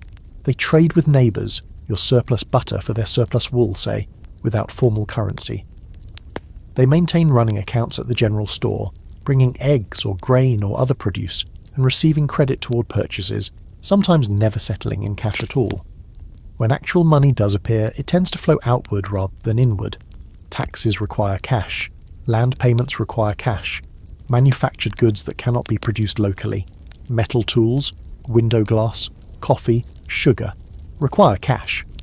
Many frontier families see perhaps $50 to $100 in actual currency over an entire year, and most of that goes immediately to essential purchases and debts. The dream of producing cash crops, wheat, tobacco, cotton in southern regions, represents the dream of economic advancement, of accumulating enough surplus to buy more land, better equipment, finer goods. Some families achieve this dream and build substantial prosperity over generations, but many others find that commodity prices fluctuate unpredictably, that transportation costs eat up profits, that one bad year erases the gains of several good ones, and that the commercial economy offers risks as well as opportunities. Historians still argue about whether frontier farmers were capitalists seeking profit maximization or peasants seeking self-sufficiency, with surplus sale as an afterthought. The answer probably varies by family, by generation, by region, and perhaps by individual personality. What seems clear is that most frontier families pursued multiple strategies simultaneously, growing survival crops for their own consumption, while also producing what commercial crops they could manage, hedging their bets against uncertainty. Your wheat field stands growing now, if you've planted one, representing both hope and risk. The harvest might bring cash that allows you to purchase a new plough, or fabric for clothes, or perhaps pay off the remaining balance on your land. Or the harvest might disappoint, lost to weather or disease or poor yields, leaving you no better off than before despite all the extra labour invested. The market economy beckons, promising opportunity. But from where you stand, behind your plough in your cornfield, the market remains distant, uncertain, and perhaps less trustworthy than the land itself. The flintlock rifle hangs above your cabin door and you lift it down now with the care it deserves. This weapon represents both a significant investment, perhaps $8 to $15 for a decent long rifle, and a lifeline when other food sources fail. Today you're heading into the woods, not for recreation, but for nutrition, to supplement your diet with wild protein that costs nothing but time and luck. Let's venture into the forest together. The woodlands surrounding your farm teem with game, or at least they did when you first arrived. Deer move through the undergrowth in early morning and evening, following trails worn by generations of travel. Turkeys scratch and gobble in clearings. Squirrels chatter from tree branches, oblivious to the danger you represent. Rabbits freeze at your approach, hoping their stillness renders them invisible. The forest provides, if you have the skill to accept its offerings.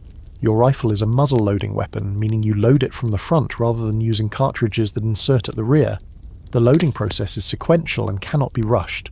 Pour measured black powder down the barrel, place a greased cloth patch over the muzzle, set a lead ball on the patch, push ball and patch down the barrel with your ramrod until seated firmly against the powder charge. Half-cock the hammer, prime the pan with fine powder, close the frizzen, and finally you're ready to fire. An experienced shooter can complete this process in perhaps 30 seconds. An inexperienced one takes considerably longer. Either way, you get one shot before repeating the entire sequence. Here's a historical fact that shapes your hunting approach. One shot means that accuracy matters far more than rate of fire.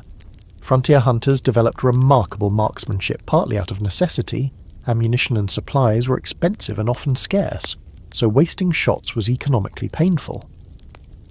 The legendary accuracy of American riflemen, which proved advantageous during the Revolutionary War, grew from this practical hunting tradition rather than from formal military training.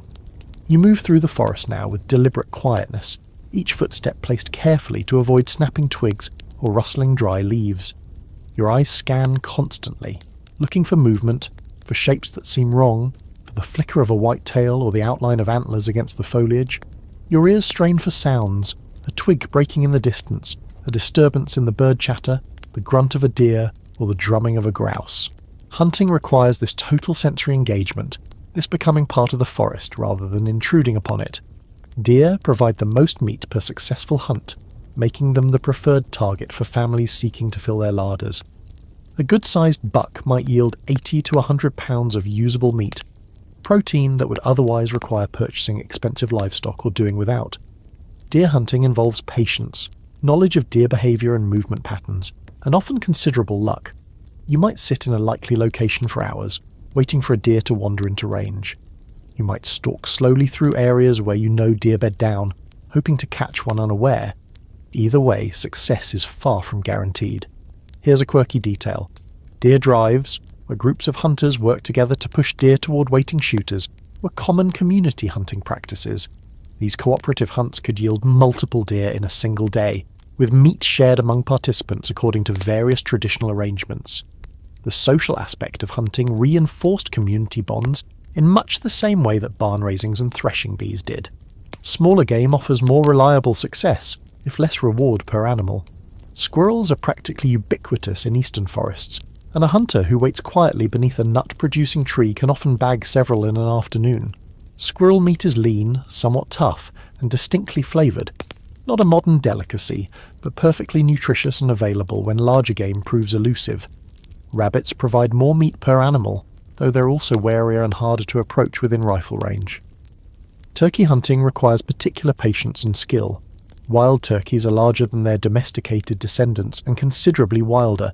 They can fly, run fast, see exceptionally well, and tend toward extreme caution. Calling turkeys, making sounds that imitate hen calls, can draw gobblers within range, but it can also spook them if done poorly. A turkey kill represents both achievement and significant nutrition, with birds sometimes weighing 20 pounds or more. Trapping and snaring supplement rifle hunting, providing protein through different methods that don't require ammunition. Simple snares, loops of cord or wire positioned along known game trails, can capture rabbits and other small animals without human presence. More elaborate traps target larger animals, deadfalls that crush, pit traps that contain, water sets that drown. Trappers can set many traps and check them periodically, converting time into protein without the concentration that active hunting demands. The fur trade adds economic dimension to hunting and trapping activities. Beaver pelts, fox skins, raccoon furs and other animal products command market prices that can convert wilderness resources into cash. Some frontier families supplement farming income with winter trapping, working the woods during the agricultural off-season when crops don't demand attention. The fur trade's economic importance declines through the 1800s as animal populations decrease and fashion preferences shift, but it remains a meaningful income source for families with appropriate skills and market access. Fishing provides another wild protein source, though its availability depends on proximity to suitable waters. Streams, rivers and lakes yield various fish species that can be caught with relatively simple equipment. Hook and line, nets, weirs, even bare hands under certain conditions. Fish spoil quickly without refrigeration, so they're typically consumed immediately after catching or preserved through smoking and salting. Many frontier families with water access maintain fish traps or check lines regularly, harvesting protein almost as an afterthought. Foraging extends beyond hunting to include gathering plant materials that supplement the diet. Nuts, walnuts, hickory nuts, butternuts, chestnuts before the blight provide calories and fat during autumn months. Berries, blackberries, raspberries, blueberries, strawberries offer summer sweetness and vitamin C. Wild greens, dandelion, lamb's quarters, pokeweed shoots, ramps provide spring vegetables before the garden produces. Mushrooms, if you know which species are safe, add variety and nutrition. Maple sap in late winter becomes syrup that sweetens the otherwise austere frontier diet. Historians still argue about the relative contribution of hunting and foraging to frontier family nutrition. In newly settled areas with abundant game, hunting might provide substantial protein. In more established areas where population pressure had reduced wildlife, cultivated plants and domestic animals supplied most of the diet. The balance shifted over time and varied by region, making generalizations difficult. Your hunt today unfolds with characteristic uncertainty. You wait in a promising location, rifle ready, senses alert. Time passes with the particular slowness that stationary hunting produces. Minutes feel like hours when you're holding perfectly still, fighting the urge to shift position, battling the boredom that creeps in despite your best intentions. A squirrel chatters somewhere nearby, a crow calls. The forest goes about its business indifferent to your presence, and then movement. Something at the edge of your vision, something that resolves into a shape, a deer, a small doe moving through the underbrush perhaps 60 yards away. Your heart rate accelerates. Your grip tightens on the rifle. You raise the weapon slowly, carefully aligning the sights, leading the target slightly to account for its movement, exhaling slowly, squeezing the trigger gradually. The flint strikes the frizzen, sparks shower into the pan, the main charge ignites with a satisfying boom, and the rifle kicks against your shoulder with familiar force. Through the cloud of gun smoke you see the deer stagger, take a few steps, and fall. Meat for the table. Success today, though tomorrow might bring hours of waiting with nothing to show. The forest gives, but it gives on its own schedule, according to its own rules. You begin the work of dressing the deer where it fell, opening the body cavity, removing organs, beginning the butchering process that will eventually provide venison for your family.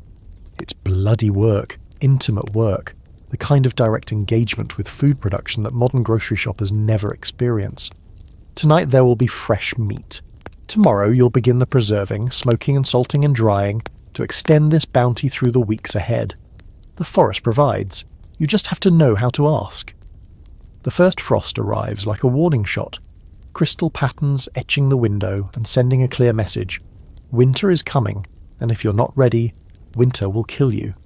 The weeks ahead will determine whether your family survives the cold months in relative comfort, or faces desperate hardship as supplies dwindle. Food preservation isn't a hobby or a lifestyle choice, it's the difference between life and death. Let's talk about how you're going to stock your larder for the long darkness ahead. The root cellar represents your first line of defence against winter hunger.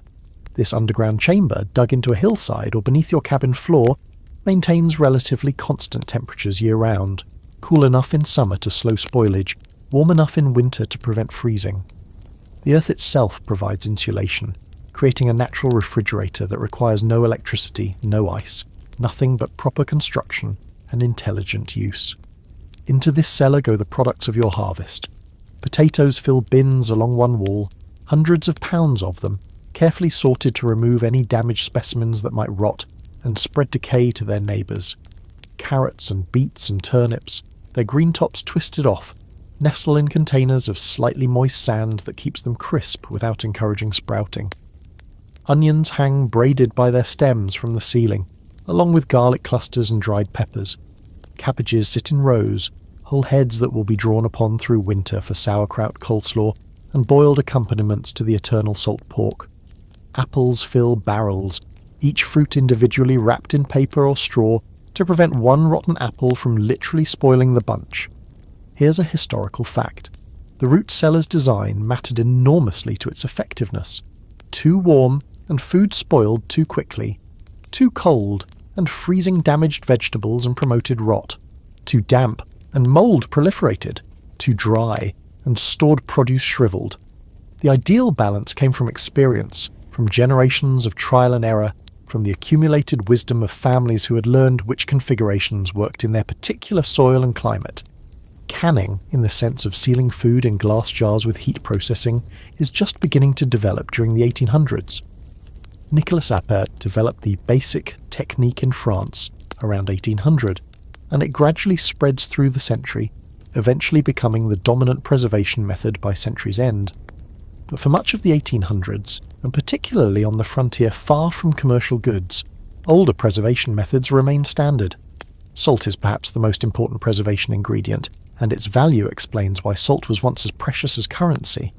Meat packed in salt, vegetables layered with salt, fish buried in salt. The mineral draws moisture from food and creates an environment hostile to the bacteria that cause spoilage. Your salt pork, remember, is simply pig meat packed in salt until the salt penetrates throughout, rendering the flesh preserved almost indefinitely. The salt supply your family needs for preservation, cooking and livestock feeding might total £100 or more per year. If you're lucky enough to have a local salt source, a natural spring or lick, or even a commercial works within reasonable distance, you can obtain salt affordably. If not, salt becomes an expensive imported commodity that strains your limited cash resources. Some frontier families literally ration salt, using less than optimal amounts and accepting shorter preservation times as a consequence. Smoking adds another preservation layer, particularly for meats. The smokehouse, a small wooden structure with a controlled fire pit beneath hanging meat, exposes protein to wood smoke containing phenols and other compounds that inhibit bacterial growth. Smoking also dries the meat, removing the moisture that spoilage organisms need. A well-smoked ham can last for years under the right conditions, though most families consume their stores well before that. Here's a quirky detail. The type of wood used for smoking affected the final product's flavour, and regional preferences developed accordingly. Hickory smoking dominated in much of the American South and Midwest, producing a strong distinctive flavour. Applewood and cherrywood gave milder, sweeter notes. Corncobs could be burned for smoking, imparting yet another flavour profile. These preferences, developed out of what was locally available, eventually became cultural traditions that persist in regional cuisine today. Drying preserves both fruits and vegetables, removing moisture to the point where bacterial and fungal growth becomes impossible. Apple slices, threaded on strings and hung near the fire, become dried apple rings that reconstitute into pie filling or sauce. Berries spread on trays in the sun become concentrated sweetness that stores in bags or jars. Beans left in their pods until completely dry can be stored almost indefinitely, providing protein through the months when fresh produce is unavailable. Jerky, strips of meat dried to leathery consistency, concentrates protein into a lightweight, portable, long-lasting form. Native American pemmican, combining dried meat with rendered fat and sometimes dried berries, provides an even more energy-dense preservation that sustained long journeys and hard winters. Frontier families adopted and adapted these indigenous preservation techniques, recognizing their practical value. Fermentation preserves through a different mechanism, encouraging beneficial bacteria that create acidic conditions inhospitable to spoilage organisms. Sauerkraut, already mentioned, is fermented cabbage. The vegetable's sugars converted to lactic acid by naturally occurring bacteria, producing a tangy preserved product that retains vitamin C through the winter. Pickles follow the same basic process. Cucumbers transform by brine and fermentation into crunchy preserved vegetables. Many cultures brought fermentation traditions to America: Korean kimchi, German sauerkraut, various Eastern European pickle styles, enriching the preservation repertoire available to frontier families. Vinegar, produced from fermented apple cider or other fruit juices, provides an acidic preservation medium for various foods. Pickled vegetables, pickled eggs, pickled fish, pickled just about anything. The vinegar's acidity prevents bacterial growth while adding its characteristic sour flavour. Vinegar production is a straightforward home process. Leave hard cider exposed to air, and the alcohol converts to acetic acid over several weeks, though it requires attention to prevent mould growth and off flavours. Sugar, when available, offers yet another preservation option.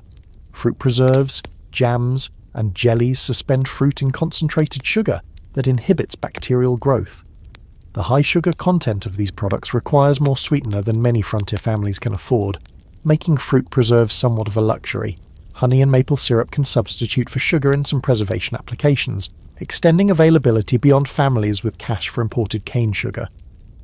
Historians still argue about the nutritional adequacy of frontier winter diets.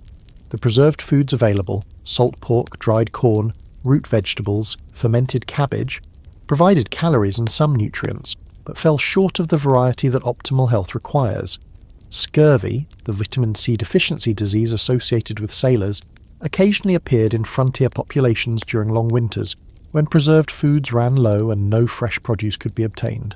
Spring, with its first fresh greens and shoots, brought both relief from monotony and essential nutrients that winter diets lacked. Your preservation work extends across several weeks of intense effort. The smokehouse runs continuously, processing the pork from autumn slaughter. The root cellar fills gradually with organised stores. Strings of dried apples multiply near the kitchen fire. Crocks of sauerkraut bubble in corners, fermentation producing the tang that will enliven winter meals. Each day brings more work, more processing, more racing against the clock of approaching cold. The first significant snowfall finds you ready, or as ready as you can be. The cellar is stocked, the smokehouse has done its work, the firewood is piled high, the animals are settled into their winter quarters. You've done everything possible to prepare for the months ahead. Whether it will be enough depends on factors you can't control, how long and how cold the winter proves, whether illness strikes your family, whether your stores last until spring growth begins again.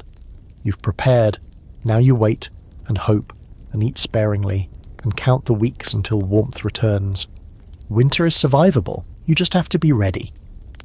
The spinning wheel stands in the corner of your cabin, and your wife sits before it now, her foot working the treadle in steady rhythm, her hands guiding raw wool into the mechanism that transforms fibre into thread. The sound, a low hum punctuated by the whoosh of the large wheel, forms the background music of domestic life. Clothing, you see, doesn't come from stores out here. Clothing comes from sheep and flax plants, and hours upon hours of tedious, essential labour. Let's trace a garment from field to body. Start with the sheep, if you keep them. Each spring the animals need shearing, removing the thick wool coat that kept them warm through winter, and that would make them miserable in summer heat. Shearing requires skill to avoid cutting the sheep and experience to remove the fleece efficiently. The wool comes off ideally in one piece, a greasy matted mass that looks nothing like the soft fabric it will eventually become. The raw fleece must be washed to remove lanolin, the natural oil that protects sheep against weather, and the considerable amount of dirt, vegetable matter, and other debris that accumulates in a year of outdoor living. This washing, called scouring, typically happens in a stream or with heated water, repeatedly soaking and rinsing until the wool feels clean rather than greasy. The process is smelly, time-consuming, and absolutely necessary. Clean wool then requires carding, combing with special paddles studded with wire teeth that align the fibres and prepare them for spinning. Imagine brushing tangled hair, multiplied by hundreds of iterations across pounds of fibre. The work produces smooth rolls of aligned fibre called rolags, ready for the spinning wheel. Spinning transforms loose fibre into continuous thread through a process that feels like magic until you understand the physics. The spinner feeds fibre to the wheel while introducing twist that locks the fibres together. The twist travels up the forming thread while new fibre feeds continuously from the rolag. An experienced spinner maintains rhythm almost unconsciously, her hands knowing through years of practice exactly how much fibre to feed and how fast to twist. Here's a historical fact. A single shirt might require hours of spinning to produce enough thread, and that's after the washing, carding, and other preparation steps. Before the spinning wheel's widespread adoption, it arrived in Europe from India perhaps around the 13th century. Spinning happened on simple spindles that required even more time and attention. The spinning wheel represented technological advancement that dramatically improved productivity, but dramatic improvement still meant slow, laborious work by modern standards. The thread coming off the wheel isn't yet fabric, it's just thread, thin, fragile, needing further processing before becoming wearable. The thread may be dyed at this stage, coloured with natural dyes derived from plants, insects and minerals. Indigo gives blue, madder gives red, walnut hulls give brown, various plants give yellows and greens. The dyeing process involves mordants, chemicals that help dye bind to fibre, and careful temperature control, and considerable experience to achieve consistent colours. Many families didn't bother with dyeing, accepting natural wool colours, white, brown, black, or producing undyed fabric for practical garments. Weaving transforms thread into fabric on a loom, a wooden frame that holds lengthwise threads, the warp, while the weaver passes crosswise threads, the weft, through them in an over-under pattern. Simple looms might be nothing more than a frame with the warp stretched across. Complex looms incorporate foot pedals, treadles, that raise and lower groups of warp threads, allowing faster weaving of patterned fabrics. Either way, producing a yard of cloth takes hours, and a complete garment requires yards. Here's a quirky detail. Coverlets, decorative woven blankets with complex patterns, represented the pinnacle of home weaving achievement. A skilled weaver could produce elaborate designs by controlling which warp threads rose on each pass of the weft, creating geometric patterns that demonstrated both technical proficiency and artistic sensibility. These coverlets served as display pieces, wedding gifts, and markers of household status. Not all cloth came from sheep's wool. Flax plants produce fibres that become linen, a cloth prized for its coolness in summer and its smooth texture against skin. Processing flax is even more laborious than processing wool.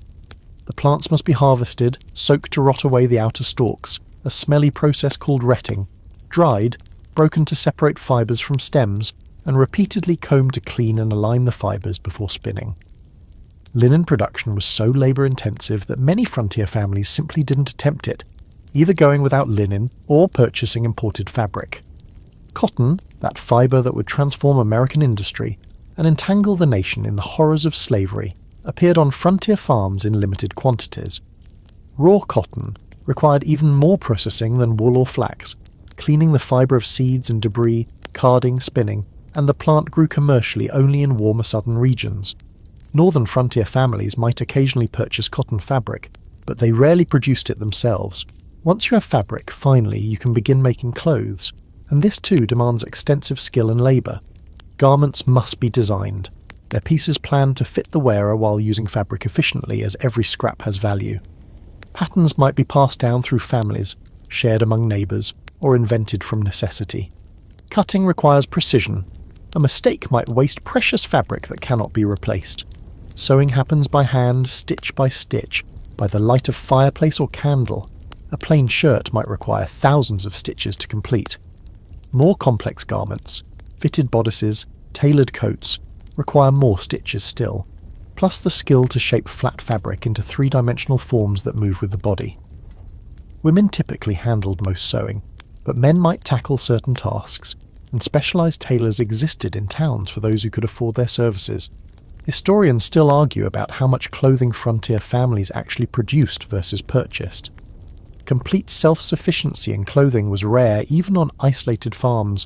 Buttons, thread, pins and needles almost always came from stores, along with finer fabrics for special occasions. But basic garments, work clothes, everyday wear, these often came from home production, especially in regions far from commercial goods. The clothing your family owns reflects this reality. Work clothes are rough, often patched multiple times, worn until they literally cannot be repaired further.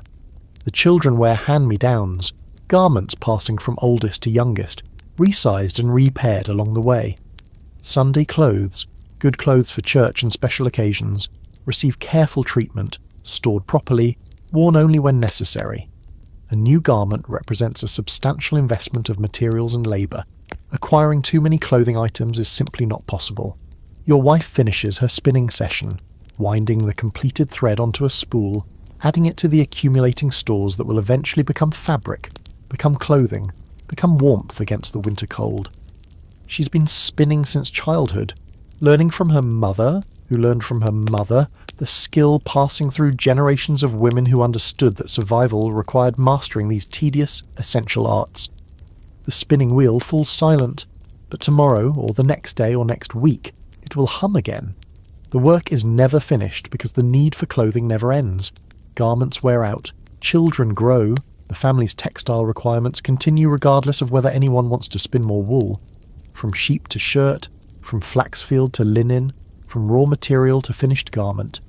The journey is long, demanding, and absolutely essential to survival.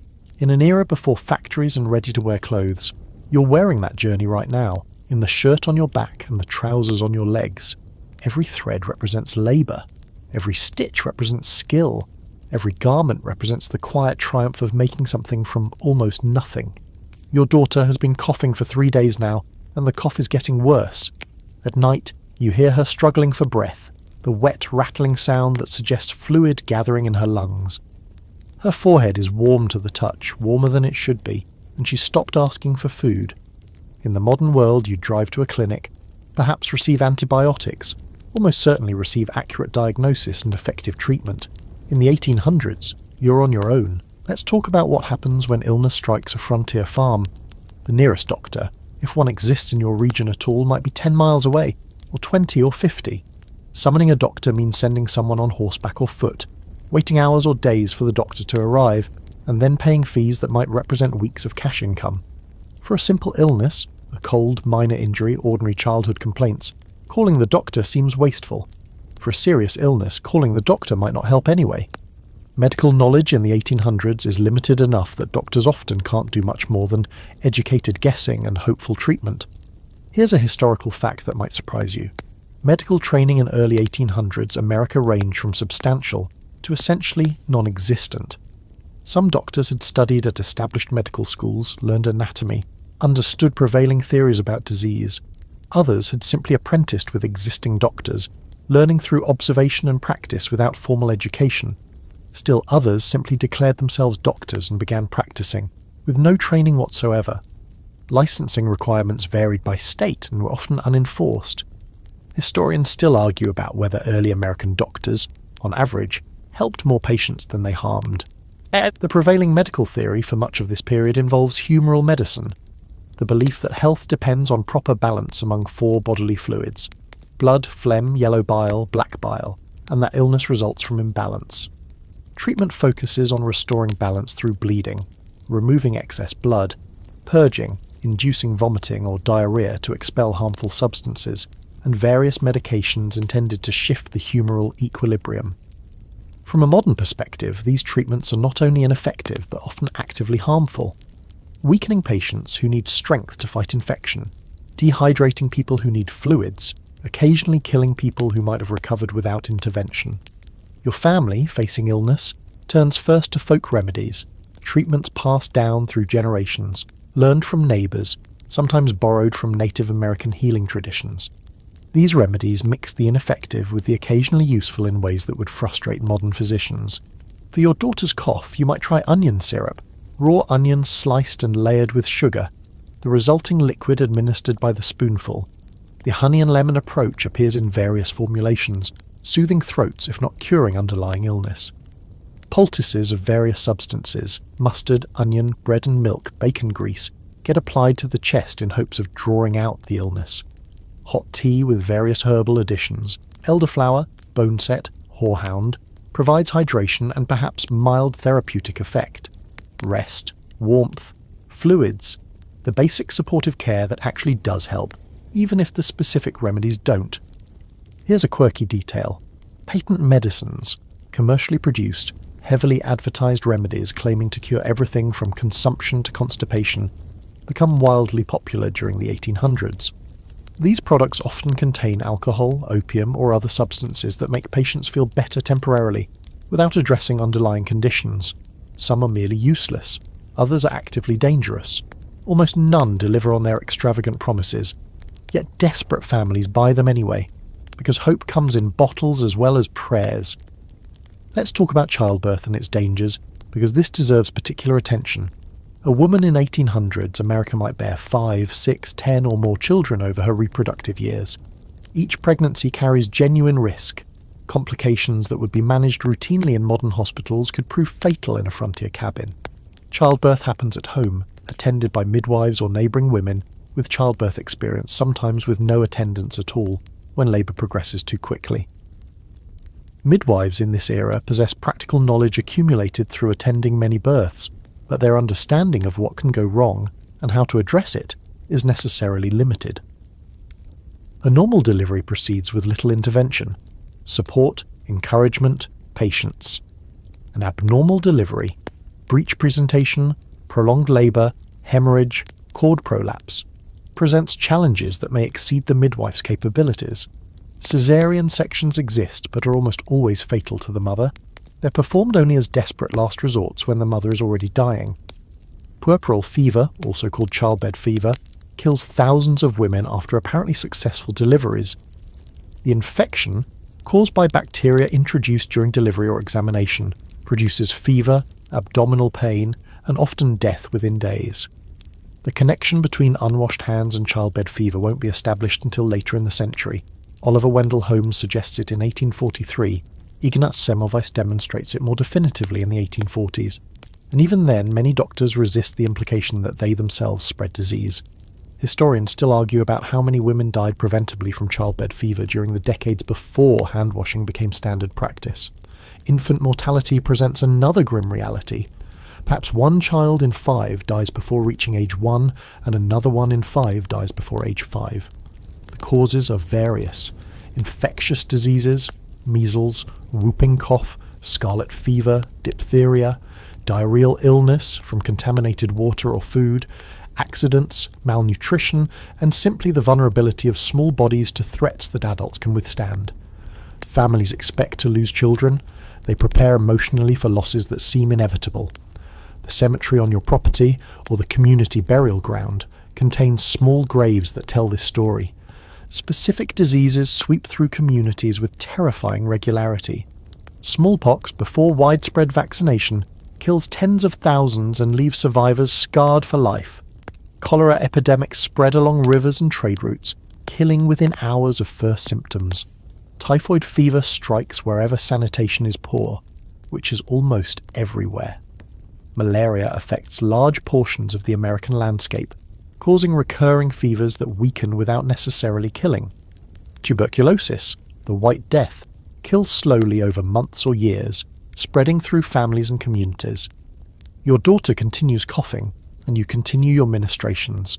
You brew tea, prepare poultices, keep her warm, try to get her to drink fluids. You pray, if you're religious, asking divine intervention that you know may not come. You wait and watch, and hope that her young body fights off whatever is attacking it. And in many cases, bodies do fight off infections. Many sick people recover, not because of treatment, but despite it, their immune systems prevailing against invaders.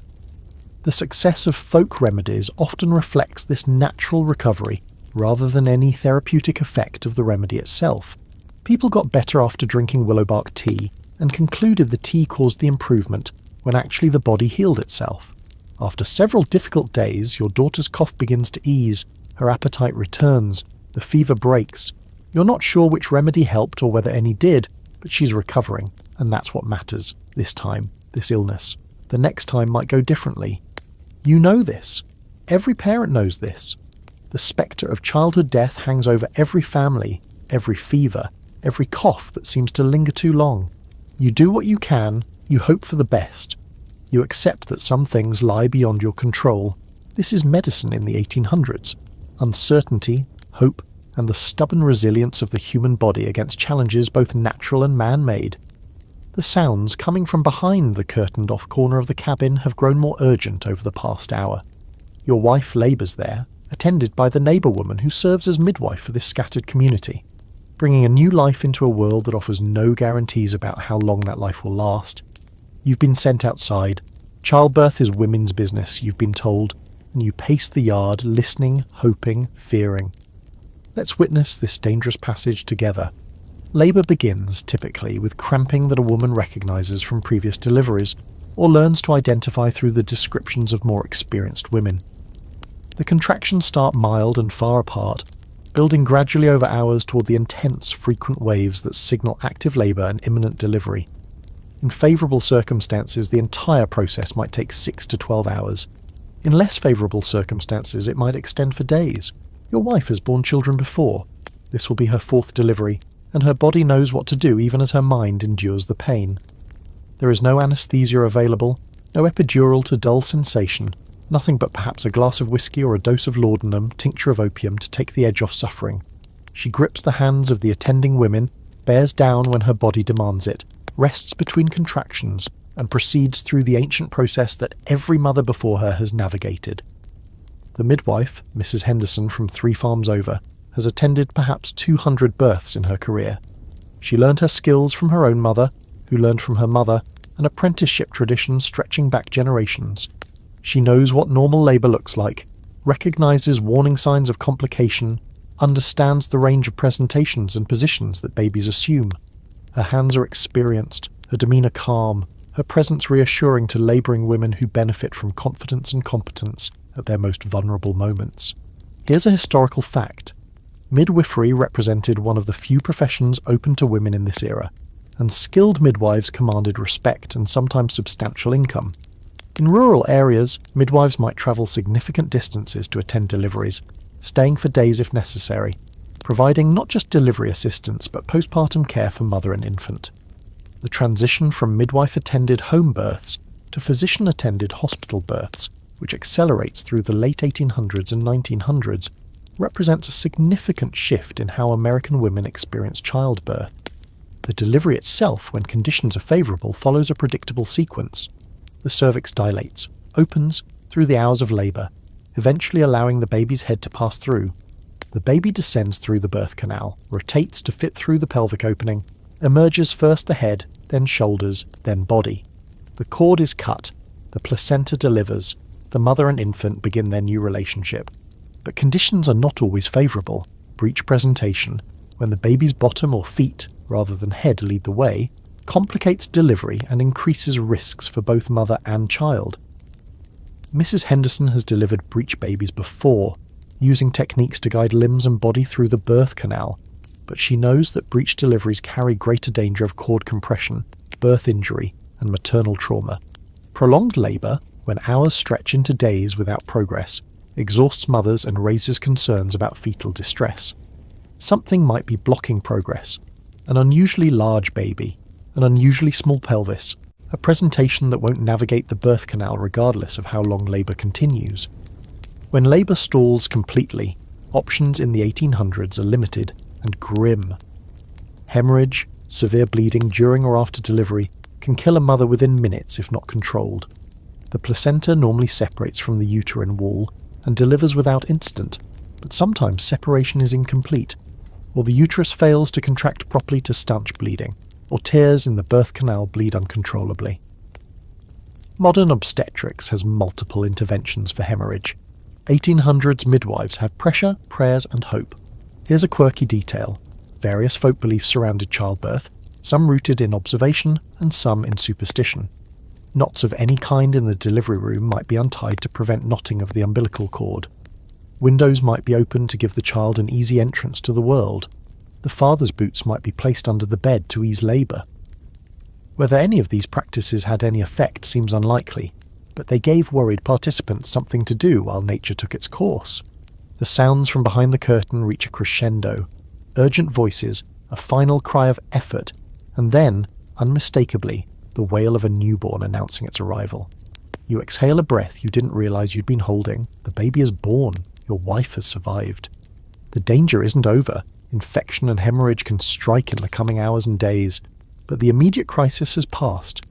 You're invited inside finally to meet the new member of your family. Your wife lies exhausted but triumphant, the infant at her breast learning to nurse, Mrs. Henderson tidying up the evidence of delivery with practiced efficiency. The baby is small, newborns always seem impossibly small, but appears healthy, all fingers and toes accounted for, lungs clearly functional based on the volume of crying. The postpartum period brings its own challenges.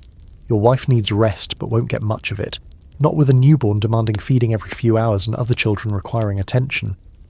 She needs to recover physically from the trauma of delivery while immediately assuming care responsibilities. She needs to establish breastfeeding, which doesn't always proceed smoothly. Some women don't produce sufficient milk, some babies don't latch effectively, some circumstances make nursing difficult or impossible. Maternal mortality rates in 1800s, America run somewhere between 1 and 2% per delivery. That sounds low until you multiply it by the number of deliveries a typical woman experiences. 5 deliveries means roughly a 1 in 10 chance that childbirth kills you eventually. 10 deliveries approaches 1 in 5 odds. Women understood these statistics viscerally, even without formal calculation. They watched friends, sisters, mothers die in childbirth. They wrote wills before delivery. They prepared mentally and spiritually for outcomes they couldn't control. Historians still argue about whether the transition to physician-attended births improved or worsened maternal outcomes. Physicians brought instruments, forceps that could extract stuck babies, for example, but also brought higher rates of puerperal fever before hand-washing became standard. Hospitals concentrated sick patients, potentially increasing infection risk. The statistical evidence is mixed, suggesting that location and attendant type mattered less than overall sanitation and the luck of avoiding complications that no intervention could address. Your new child will join the family, learning to walk and talk, eventually taking on chores alongside siblings, eventually perhaps marrying and having children of their own. Or your new child will join the smaller statistics, the babies lost to fever, to diarrhea, to the 100 hazards that claim infant lives with cruel regularity. You won't know which trajectory this child will follow for years yet.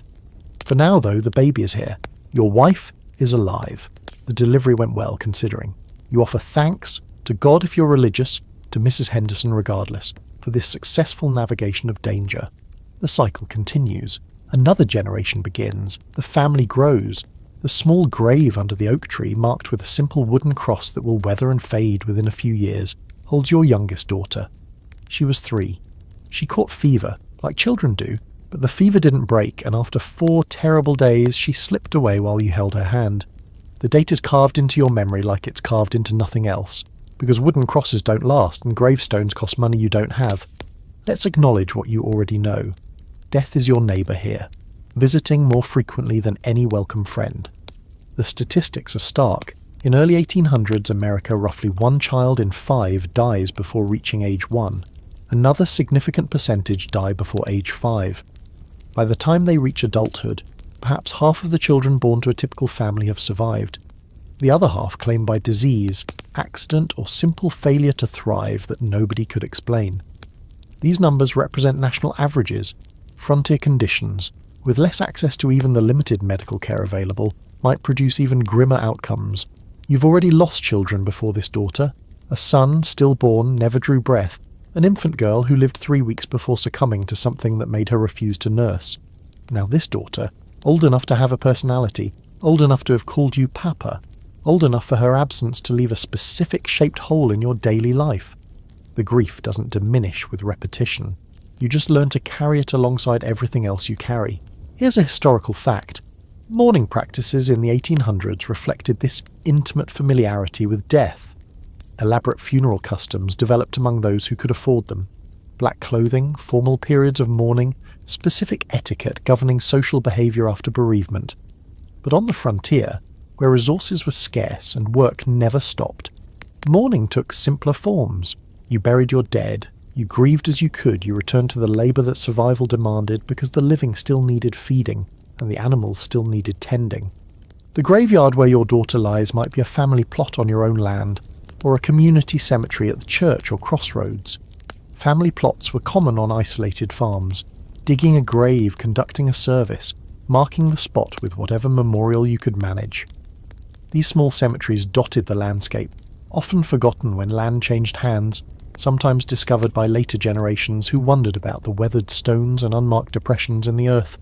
Children's graves particularly proliferate.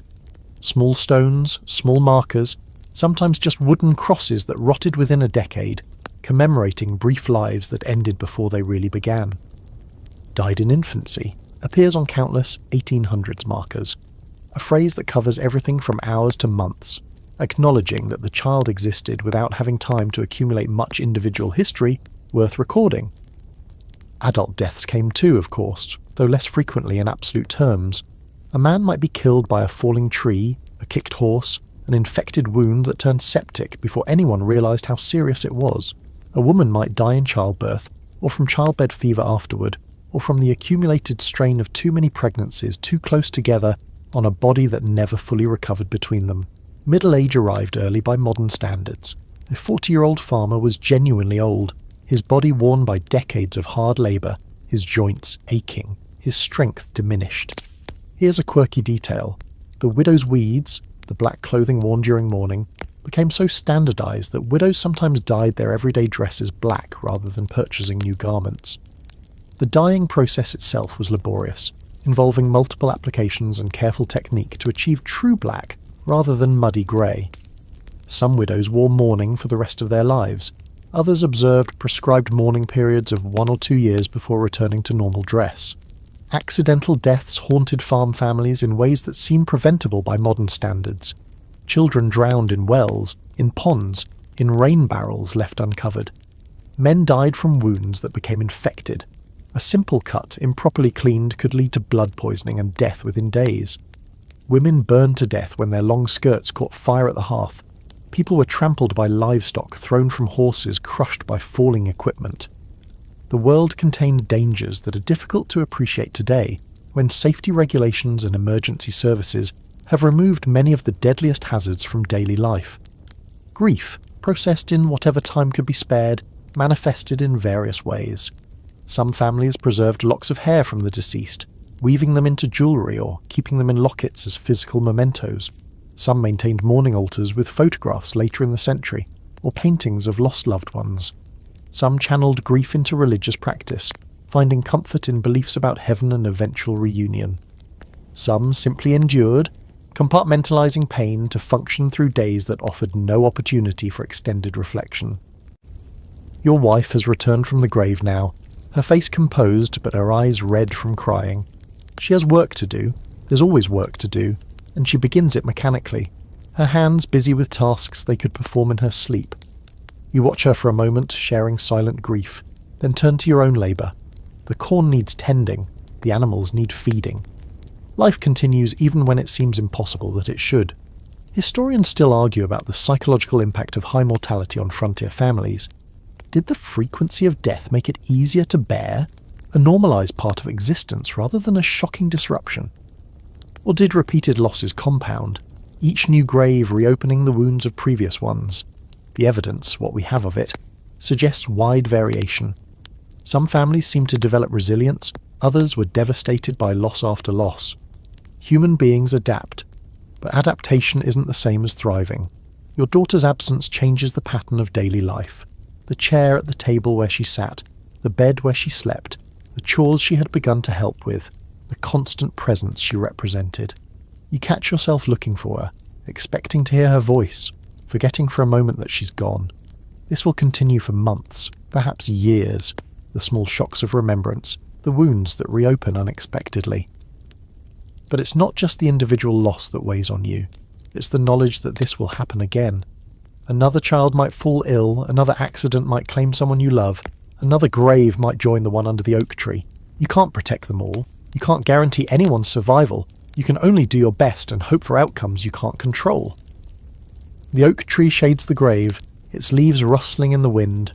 You'll plant flowers there eventually when spring comes, something to mark the spot with beauty rather than just absence. For now, though, there's work to be done. There's always work to be done. You wipe your eyes, pick up your tools, and return to the endless business of survival. The one-room schoolhouse stands perhaps 2 miles from your farm, a rough wooden building that looks like a cabin crossed with a shed, and your older children walk there on days when they're not needed for farm work. Which is to say, they walk there sometimes when circumstances permit, when education can compete with survival for your family's attention. Learning to read and write and cipher might improve their prospects in life, but learning to farm keeps them alive right now. Let's explore what education looks like on the frontier. The schoolhouse serves perhaps 20 to 30 families scattered across several miles of countryside.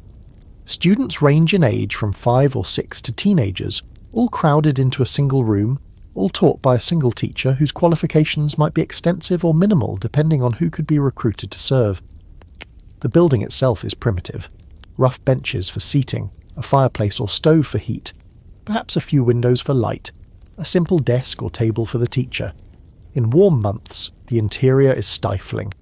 In cold months, students near the fire roast while those at the edges shiver. Here's a historical fact. The school year in rural areas typically ran from late fall through early spring, the dead season for farming when children could be spared from agricultural labour. This schedule, essentially inverted from modern expectations, ensured that young people remained available for planting and harvest, the critical periods when every able body was needed in the fields. Summer vacation, which modern students take for granted, originally existed precisely because farm children needed to work, not because anyone thought children deserved a break. Your children, on days they attend, leave before dawn to cover the 2 miles on foot. They carry lunch, perhaps cornbread and an apple, whatever can be eaten cold, and any school supplies they might possess, which might be precious little. Paper costs money, Many students practice writing on slate boards that can be erased and reused indefinitely. Books cost money. The schoolroom might possess a few shared volumes that students take turns using. Ink costs money. Homemade inks from berry juice or oak gall substitute when commercial ink isn't available. The teacher, if male, might be an itinerant scholar working his way through the countryside, teaching for a season before moving on. If female, and women increasingly enter teaching during this period, she might be a local young woman with more education than most, earning modest wages while waiting for marriage. Teacher salaries were low, accommodation often consisted of boarding round, living with student families in rotation, and job security was non-existent. A teacher who displeased parents or school trustees could be dismissed instantly. Here's a quirky detail. Teachers in frontier schools often boarded with student families on a rotating basis, spending a week or two with each household in turn. This arrangement reduced cash salary requirements. Room and board had real value, but created its own complications. Teachers experienced the full range of frontier living conditions, from the relatively comfortable to the thoroughly wretched. Students whose families were hosting the teacher might feel awkward pressure. Families might resent the burden of additional mouths to feed. What did students actually learn? Reading, first and foremost, the ability to decode written text, essential for participating in religious life, reading the Bible, economic life, reading contracts and documents, and civic life, reading newspapers and political information. Reading instruction often used the Bible itself as textbook, or perhaps the McGuffey readers that became ubiquitous later in the century, or whatever printed material the school happened to possess. Writing followed reading, though not all students who learned to read progressed to fluent writing. Forming letters, practicing penmanship, eventually composing original text. These skills developed gradually through repetitive practice. The Palmer method of handwriting instruction, with its emphasis on arm movement and uniform letter forms, wouldn't become standard until later, but earlier instruction still stressed legibility and neatness. Arithmetic, ciphering in period vocabulary, provided practical mathematical skills for a commercial society. Addition, subtraction, multiplication, division, with applications to real-world problems, calculating prices, measuring materials, dividing inheritance. More advanced students might tackle fractions, percentages, basic geometry, the mathematical operations needed for navigation or surveying. Algebra and higher mathematics remained exotic subjects studied mainly by those headed for professional careers. Memorization dominated instruction methods. Students learned their lessons by heart, reciting them aloud to demonstrate mastery, repeating material until it stuck permanently. The mental discipline theory of education held that exercising memory strengthened the mind generally, like exercise strengthening muscles. Modern educational research has complicated this theory, but in the 1800s it seemed self-evidently true. Historians still argue about literacy rates in 1800s America, partly because literacy means different things in different contexts. Basic functional literacy, the ability to read simple texts and write one's name, was fairly widespread, perhaps 70 to 80% among white Americans by mid-century. Deep literacy, the ability to read complex material, write fluently, engage with sophisticated ideas, was considerably rarer and correlated strongly with economic status and geographic location. The hours spent at school pale compared to the hours spent working. Your children might attend school 40 or 50 days per year, perhaps 100 in good years when farm labour demands are lower than usual. The rest of their education comes from experience, learning farm skills from you, learning domestic skills from their mother, learning life lessons from the daily struggle for survival. This practical education matters as much as book learning, maybe more, for people whose futures likely involve farming rather than professional careers. Your daughter returns from school today, eager to show you what she's learned. She can read simple sentences now, sounding out words from the battered primer that the school shares among students. She can write her name, and the names of family members, in letters that wobble but are recognisably correct. She can add small numbers in her head, calculating the kind of sum she'll need for market transactions. It's not much by the standards of her urban contemporaries, but it's something. A foundation that might support further learning if circumstances ever permit. Her brother, older and stronger, attends less frequently. His labour is needed more urgently, and the family has made a pragmatic calculation. The boy will farm, so farming skills matter more than book skills. It's not fair, perhaps. It denies him opportunities that education might provide. But fairness is a luxury that frontier families often cannot afford. The schoolhouse will close for the season soon as spring planting demands begin. The children will return to the fields, their lessons suspended until next fall. The teacher will move on, or take summer work, or board with some family and assist with chores until school resumes. Education exists on the frontier, but it exists in the gaps between more urgent demands. It's a luxury, somewhat, even as it's also a necessity for full participation in American society. Your children learn what they can, when they can, and hope it's enough. It's Sunday, and for the first time in 3 weeks, a circuit preacher has arrived to conduct services. You've put on your good clothes, the clothes you save for occasions like this, and you're walking with your family toward the Hendersons' barn, which is larger than any cabin in the area, and therefore serves as the gathering place when a preacher comes through. Faith on the frontier doesn't look like faith in cities with grand churches. Faith out here looks like neighbours crowded into a hay-scented space, singing hymns without hymnals, listening to a travelling preacher who might not return for months. Let's explore the role of religion in farm family survival. The circuit riding system developed as a practical response to scattered populations that couldn't support full-time ministers. A circuit rider, typically Methodist or Baptist in this period, travelled a regular route through multiple communities, conducting services in each location on a rotating schedule. Your circuit might see a preacher every 2 weeks, every month, even less frequently in sparsely settled areas. Between visits, religious observance happened at home, family prayers, Bible reading by those who could read, Sunday routines that maintained spiritual connection without formal services. Here's a historical fact. The Second Great Awakening, a massive religious revival that swept America in the early 1800s, profoundly shaped frontier religious practice. Camp meetings, multi-day outdoor gatherings featuring continuous preaching, intense emotional expression, and collective religious experience drew thousands of participants and converted even more. The religious fervour generated by these revivals emphasised personal salvation, emotional connection with the divine, and relatively egalitarian theology that appealed to frontier individualism. The barn fills with your neighbours, perhaps 30 or 40 people representing the scattered farms for miles around. You know everyone, at least by name, the Hendersons who host, the Wilsons from up the creek, the elderly Johnsons who've been here longest, the young couple just establishing their farm to the west. This gathering serves social functions as well as religious ones. You'll exchange news, conduct business, arrange mutual aid, perhaps negotiate a marriage or settle a dispute. The preacher provides the occasion, but the community provides the real value. The service begins with singing, hymns known by heart, learned from childhood, sung without accompaniment in the call and response style that frontier congregations favour. The voices blend imperfectly, some too high, some too low, some off-key, but the earnest effort creates its own kind of beauty. The familiar words connect you to your parents, your grandparents, the generations of believers who sang these same hymns in different places. The preacher begins his sermon, and it's clear he's building towards something. Circuit preachers develop styles suited to their challenging audiences, dramatic delivery, vivid language, emotional appeals that cut through the fatigue and monotony of daily life. Hellfire preaching, graphic descriptions of damnation awaiting the unrepentant, competed with message of grace and redemption.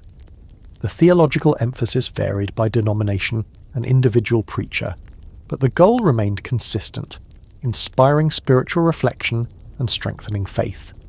Here's a quirky detail. Physical responses to powerful preaching were common and expected in frontier religious settings. Shouting, crying, falling down, slain in the spirit, jerking involuntarily, even barking, yes, barking, were all documented responses to revivalist preaching. These exercises were interpreted as evidence of divine presence, demonstrations that spiritual power was moving through the congregation. Critics considered them mass hysteria or manipulation. Believers experienced them as genuine encounter with the holy. Religion provided psychological benefits that extended far beyond Sunday services. The belief that suffering had meaning, that hardship was divine testing, that reward awaited in the afterlife, helped frontier families endure circumstances that might otherwise seem unbearably bleak. The conviction that a loving God watched over them, that prayers were heard even if not always answered as hoped, offered comfort against the constant proximity of death. Faith didn't make life easy, but it made life meaningful. The community aspects of religion mattered as much as the theological ones. Church gatherings brought isolated families together, creating the social bonds that made mutual aid possible. The minister who married you, who baptized your children, who would eventually bury you, served as witness to your life's major events. The congregation that gathered for worship would gather again for barn raisings, for harvest help, for support in crisis. Faith and community intertwined so thoroughly that separating them would have seemed nonsensical. Not everyone was religious, of course. Some frontier families maintained private skepticism or public indifference toward organized religion. Some had negative experiences with ministers or church institutions. Some simply couldn't spare the time and energy that religious participation required. But the dominant culture was thoroughly Christian, and those who stood outside it often found themselves socially marginalized in ways that had practical as well as spiritual consequences. Women particularly found in religion a sphere of valued activity. While excluded from most public roles, women could participate fully in church life, organising aid societies, leading prayer groups, teaching Sunday school to children, singing in choirs where they existed. The moral authority that religious commitment conferred extended into domestic life, justifying women's influence over household management and child rearing. Historians still argue about whether religion empowered or constrained frontier women. The answer likely varied by individual circumstance. The service concludes with more singing than a closing prayer that asks divine blessing on the gathered families, on their crops and livestock, on their health and safety through the coming weeks. The preacher will eat dinner at one of the farms, conduct any marriages or baptisms that need performing, perhaps visit the sick if there are any reported, then continue on his circuit to the next community. You won't see him again for 3 weeks, maybe longer if weather or illness delays his rounds.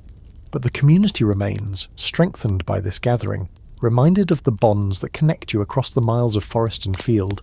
You linger after the service, talking with neighbours, exchanging news, perhaps arranging to help with a task that requires more hands than one family provides. The children play together, a rare treat when playmates usually mean siblings. The women share recipe variations and pregnancy updates and concerns about aging parents. The men discuss crops, livestock, equipment, the endless practical matters that occupy farming minds. By afternoon you begin the walk home, tired from the socialising but renewed in some less tangible way.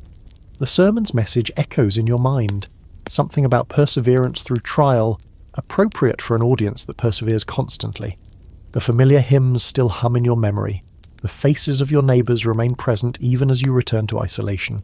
Sunday ends, and Monday begins the cycle again. But for one day at least, you were part of something larger than your own struggling farm. For one day, you remembered that you're not alone out here. The framework of your new barn rises against the sky, skeletal beams and posts outlining the shape it will become. And all around you, neighbours work in a coordinated chaos that accomplishes more in one day than you could manage alone in months. This is a barn raising, the quintessential expression of frontier mutual aid, and watching it unfold helps explain how anyone survived in a world without insurance companies, government assistance, or professional contractors. Let's examine the art of community cooperation.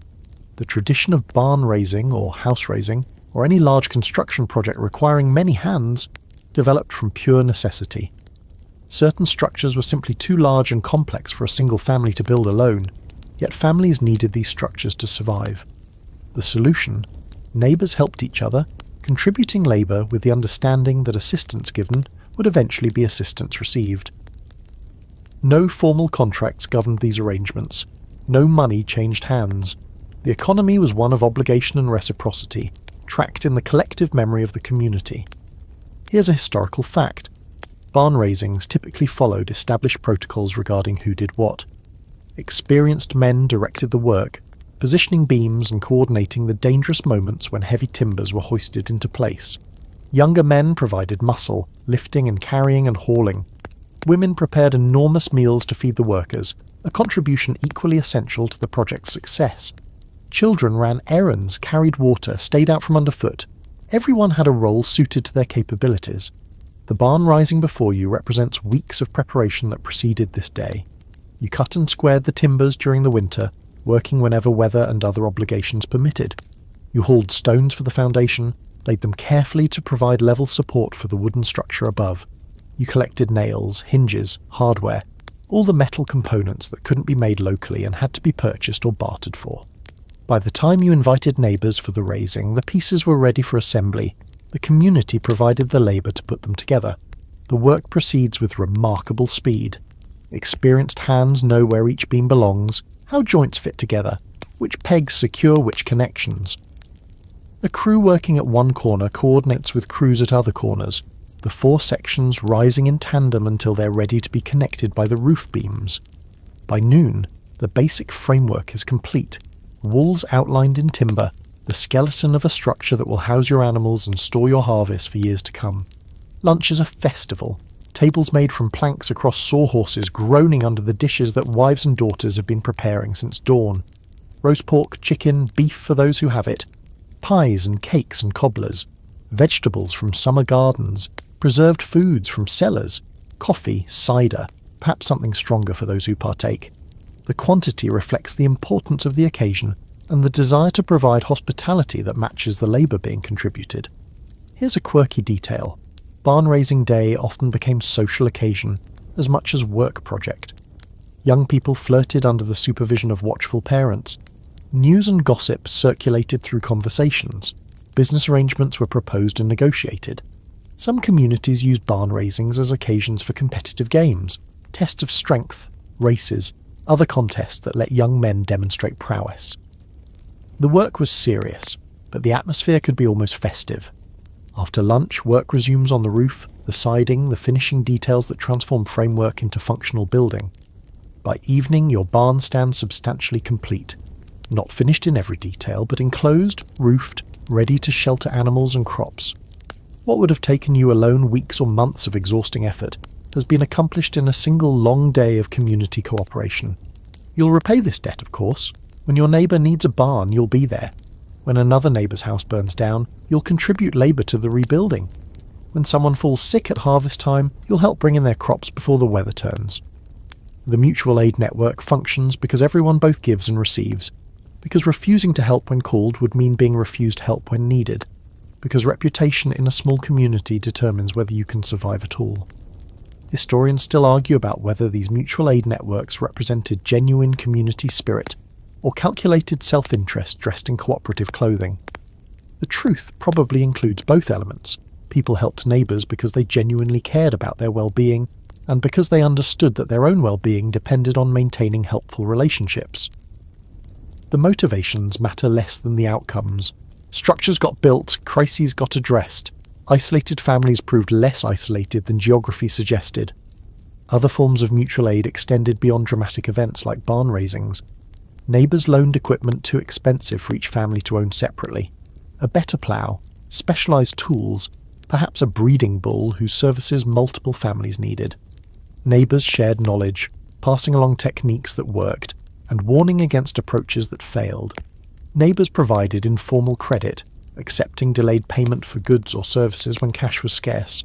Neighbours witnessed documents, settled disputes, helped enforce the informal social order that maintained peaceful coexistence. The absence of mutual aid could be devastating.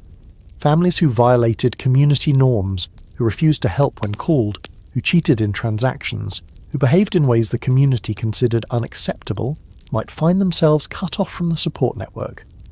Sent to Coventry was the phrase, borrowed from English tradition, meaning shunned, ignored, left to manage alone. Few families could survive true isolation. The threat of exclusion therefore served as powerful social control. Your barn stands complete now, or nearly so. The neighbours are leaving, loading families into wagons, beginning journeys home before darkness falls. You shake hands, express gratitude, promise to reciprocate when opportunities arise. Your wife thanks the women who laboured in the kitchen, acknowledging their contribution as essential as the men's work on the structure itself. Tonight you'll sleep well, exhausted from the long day's work, but satisfied in a way that solitary labour rarely achieves. Tomorrow you'll begin the finishing work, adding interior partitions, building stalls, fitting doors and shutters, but the hard part is done through the power of community, done because your neighbours showed up when you needed them. Someday soon you'll return the favour. The cycle continues. The community survives because individual families cannot survive alone. The general store smells like everything all at once. Coffee beans and a leather, pickle brine and tobacco, fabric bolts and gun oil. The accumulated scent of civilization imported into the wilderness. You've walked 5 miles to get here, leading a mule loaded with butter and eggs and whatever else your family has to trade. This small building, perhaps 20 feet by 30, represents your connection to the wider world, the place where surplus becomes goods, where isolation meets commerce, where the cash-poor economy of the frontier touches the money-based economy of cities and ports. Let's explore what happens inside. The general store in a rural area serves functions that modern society distributes among dozens of specialised institutions. It's a retail outlet, obviously, selling everything from needles to ploughs. It's a bank of sorts, extending credit and sometimes handling cash transactions when money actually changes hands. It's a post office, receiving and distributing mail for the surrounding countryside. It's a news source, as the shopkeeper collects and shares information from travellers and correspondents. It's a social centre, where customers linger to exchange gossip and conduct business with each other. The shopkeeper knows everyone, remembers everything, serves as unofficial community hub. Here's a historical fact.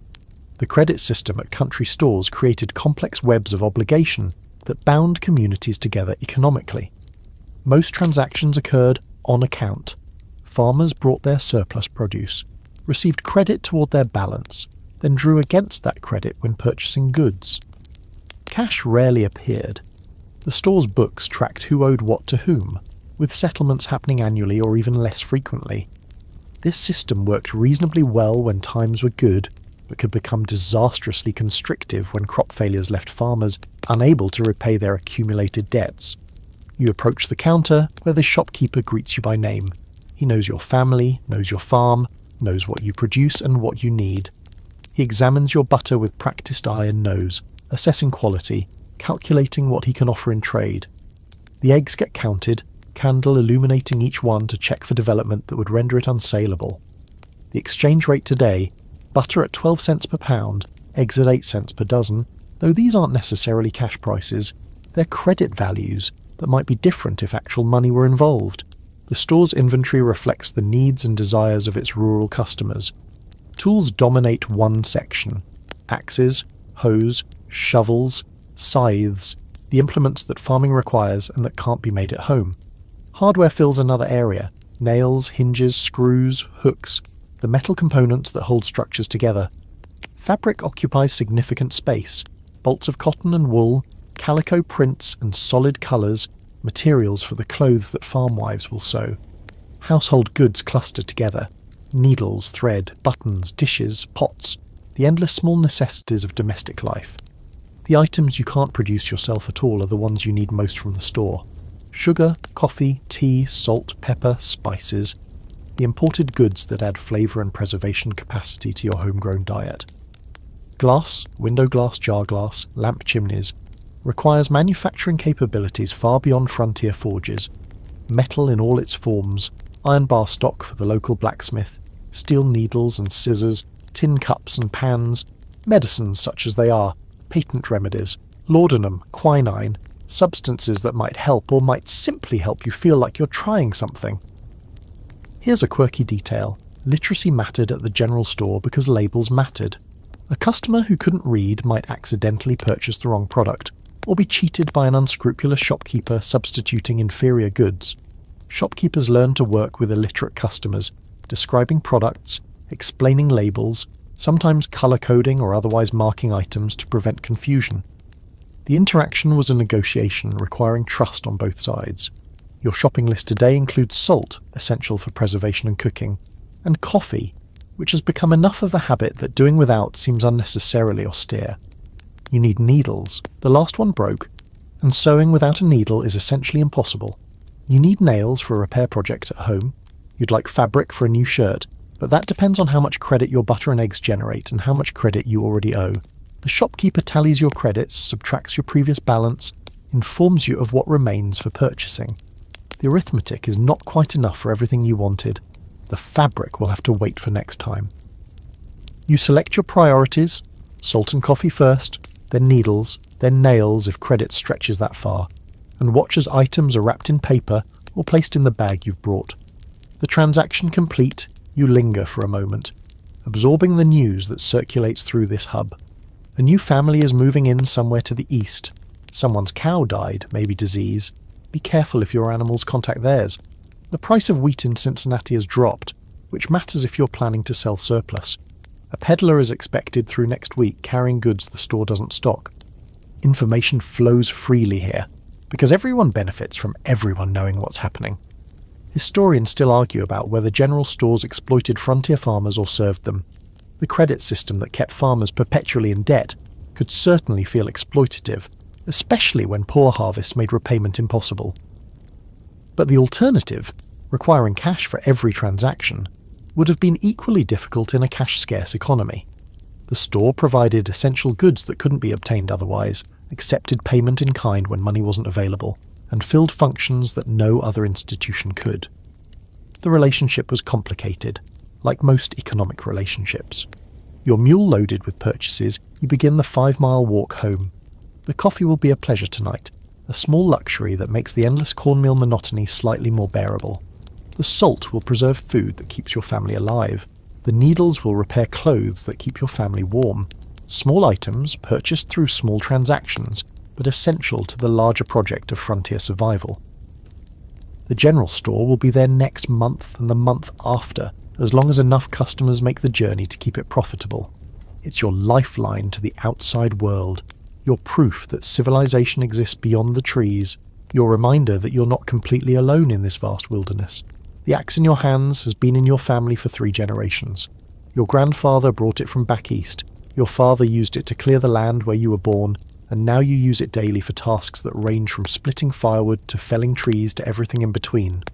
The handle has been replaced twice, ashwood, carved to fit hands shaped by labour, but the head is original.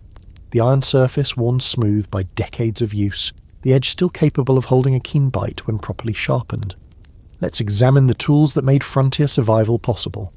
A farmer's toolkit in the 1800s was simultaneously simple and irreplaceable.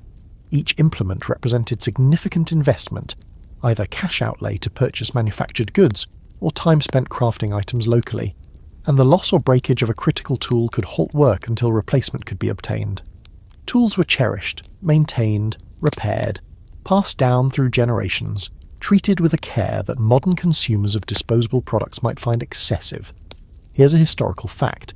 The American axe evolved distinctively from European predecessors, developing a heavier head, longer handle, and curved bit particularly suited to clearing the dense hardwood forests of North America. The American felling axe became recognized as a superior tool for its intended purpose, and American-made axes eventually commanded premium prices even in European markets. Your grandfather's axe represents this distinctly American tool tradition. The axe serves multiple functions beyond the obvious one of cutting wood. It's a hammer when needed. The flat pole on the head drives stakes, wedges, pegs. It's a rough shaping tool for construction timber. It's a weapon against aggressive animals or, in darker times, aggressive humans. The axe is never far from reach on a working farm, and skill with the axe is one of the first serious capabilities a farm boy develops. But the axe is far from the only essential tool. Let's inventory what a typical farm might possess. Saws, for cutting wood more precisely than axes allow. A crosscut saw for felling larger trees. A bucksaw for cutting firewood to length. A handsaw for construction work. Saws require regular sharpening, a skill in itself, using files of appropriate size and understanding how the teeth should be set. Shovels and spades, for digging of all kinds. The distinction matters. Shovels have curved blades for moving loose material. Spades have flat blades for cutting into earth. Both get used constantly, digging fence posts, excavating cellars, turning garden soil, countless other tasks. Hoes, for cultivating crops, destroying weeds, shaping garden beds. The simple hoe, essentially a blade on a stick, represents one of humanity's oldest agricultural tools, and its basic design hasn't changed because it works. Scythes, for cutting hay and grain. The long curved blade swung in arcing motions can mow an acre of grass or wheat in a day of hard labour. Scythe work looks graceful when done well, but requires skill and stamina to maintain. Here's a quirky detail. The sound of a well-sharpened scythe cutting through grass has a distinctive swish that experienced farmers find satisfying. The blade requires constant attention. sharpening with a whetstone every few minutes during use, occasional peening, hammering the edge thin to maintain proper geometry. A dull scythe becomes torture to use. A sharp one almost seems to cut by itself. Blacksmithing tools, if you're fortunate enough to have basic smithing capabilities, allow repair and fabrication of metal items. A forge, bellows, anvil, hammers, tongs. With these you can shape iron, repair broken implements, craft new tools and hardware. Not every farmer has smithing skills, but those who do are invaluable to their communities. Carpentry tools fill another category. Planes for smoothing wood, chisels for cutting joints, augers for drilling holes, mallets for driving pegs. Constructing furniture, building structures, maintaining everything already built. Carpentry skills matter almost as much as farming skills. The kitchen contains its own toolkit, equally essential to survival. Cast iron cookware dominates. Skillets, pots, Dutch ovens, the heavy, durable vessels that conduct heat evenly and last for generations with proper care. Cast iron requires seasoning, building up layers of polymerized oil that create a non-stick surface, and avoiding practices that damage this seasoning. A well-seasoned cast iron skillet is a family treasure. Wooden implements fill the kitchen alongside metal ones: bowls, spoons, paddles, butter molds, cheese presses.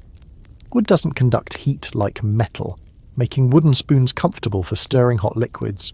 Wood can be carved locally from available materials, reducing dependence on purchased goods. The spinning wheel and a loom, already discussed in our exploration of textile production, represent specialized equipment that not every family possesses. A good spinning wheel, smooth turning, well balanced, comfortable to operate for hours, makes textile work more efficient and less tedious. These tools were often wedding gifts, dowry items, treasures passed from mother to daughter. Historians still argue about whether tool quality or user skill mattered more to frontier productivity. The best tools in unskilled hands accomplished little. Average tools wielded by masters could achieve remarkable results. What seems clear is that both factors contributed, and that the gradual improvement of American tool design throughout the 1800s genuinely expanded what individual farmers could accomplish. Your axe needs sharpening again, the edges dulled from this morning's work splitting firewood, and you settle onto a stump with your whetstone, beginning the meditative process of restoring the blade. The circular motions are automatic after so many years, your hands knowing the angle, the pressure, the rhythm that produces a keen edge. The sound of stone on iron, the smell of metal and water, the gradual transformation from dull to sharp. This is maintenance, the unglamorous work that keeps tools functional and farms productive. When you finish, the axe is ready again, ready for the next job, the next tree, the next generation perhaps. These tools are your partners in survival, extensions of your own hands and will, the physical objects that transform labour into result. Without them, you would be helpless against the demands of frontier life. With them, you're capable of almost anything. The sky has turned a bruised purple-green, and the wind that swept through calm a moment ago now carries the sharp scent of rain and something else, something electric, dangerous. You hurry toward the cabin, shouting for the children to get inside, watching the western horizon where clouds pile into towers that flicker with internal lightning. Weather on the frontier isn't just inconvenience, it's potential catastrophe, and you've learned to read the sky with the attention most modern people reserve for their phones. Let's talk about the elemental forces that shape farm life. Drought arrives slowly, almost politely at first. A week without rain, then 2 weeks, then a month. You watch your crops wilt during midday heat, recover somewhat overnight, wilt again as the relentless sun beats down. The well level drops, imperceptibly at first, then noticeably. The creek that runs through your property shrinks to a trickle, then to disconnected pools, then to dry stones. Animals need water, crops need water, you need water, and the sky remains stubbornly, cruelly clear day after day. Here's a historical fact. The drought cycles that devastated American agriculture during the Dust Bowl of the 1930s had predecessors throughout the 1800s, though less extensively documented. Major droughts struck various regions in the 1820s, 1850s, 1870s, and 1890s, destroying crops and forcing farming families to choose between abandoning their land and watching their investments wither. The difference between survival and failure often came down to water access. Families with deep wells or permanent streams fared better than those dependent on rainfall and shallow groundwater. Floods present the opposite problem, though equally destructive. Rain that falls too fast overwhelms the land's ability to absorb it. Water runs off, collecting in streams that become rivers, rivers that overflow their banks, floodwaters that sweep away crops, animals, buildings, sometimes lives. Bottomland along waterways offers the richest soil for farming, but bottomland floods. That's what makes it bottomland. Families who build there accept a bargain: fertility in exchange for periodic catastrophe. Storms bring immediate dramatic danger. The thunderstorm approaching now might produce hail that shreds standing crops in minutes, wiping out months of work. It might produce lightning that ignites fires, kills livestock in the field, occasionally kills people. It might produce winds that flatten fences, peel roofs, topple trees onto cabins. You can do nothing against a storm in progress except shelter and pray. Preparation and recovery are the only options available. Here's a quirky detail. Farmers developed extensive folk methods for predicting weather, observing animal behaviour, cloud formations, wind patterns, and countless other indicators that might signal coming conditions. Red sky at night, sailor's delight; red sky in morning, sailor's warning, encodes actual meteorological information in memorable form.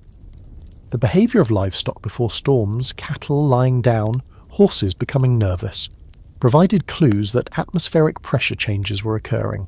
These observation skills, refined over generations, weren't scientifically grounded but often proved pragmatically useful. Locusts, or more properly grasshoppers in their swarming phase, presented periodic devastation that combined the worst features of drought and storm. Great clouds of insects descended on farming regions, consuming every green thing in their path, stripping fields bare within hours, eating through wooden tool handles and leather harnesses, leaving nothing but devastation. The grasshopper plagues of the 1870s destroyed farms across the Great Plains, driving families into starvation and despair. Nothing could be done against them. They came, they ate, they left. Winter brought its own spectrum of dangers. Cold sufficient to kill livestock caught without shelter. Snow that buried fences, drifted against buildings, made travel impossible for weeks. Ice storms that coated everything in lethal glaze, bringing down branches and power lines later in the century, trapping animals where they stood. The blizzards of 1888, one on the Great Plains in January, one in the northeast in March, killed hundreds and demonstrated that even by century's end, weather could overwhelm human preparation. Historians still argue about whether climate conditions genuinely changed during the 1800s, or whether observers simply became better at documenting extreme events. What seems clear is that American farmers faced significant weather variability that could destroy any year's work regardless of how carefully they had prepared. The frontier saying, "next year, country," the belief that next year would be better, had to be better, reflected this reality.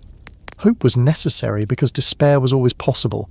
Your storm arrives with full fury, rain hammering the cabin roof, wind shrieking through gaps in the chinking lightning, flashing close enough to leave after images. The children huddle near the fireplace, frightened by the violence outside, reassured by your studied calm that you don't entirely feel. Somewhere out there, your animals shelter in the barn.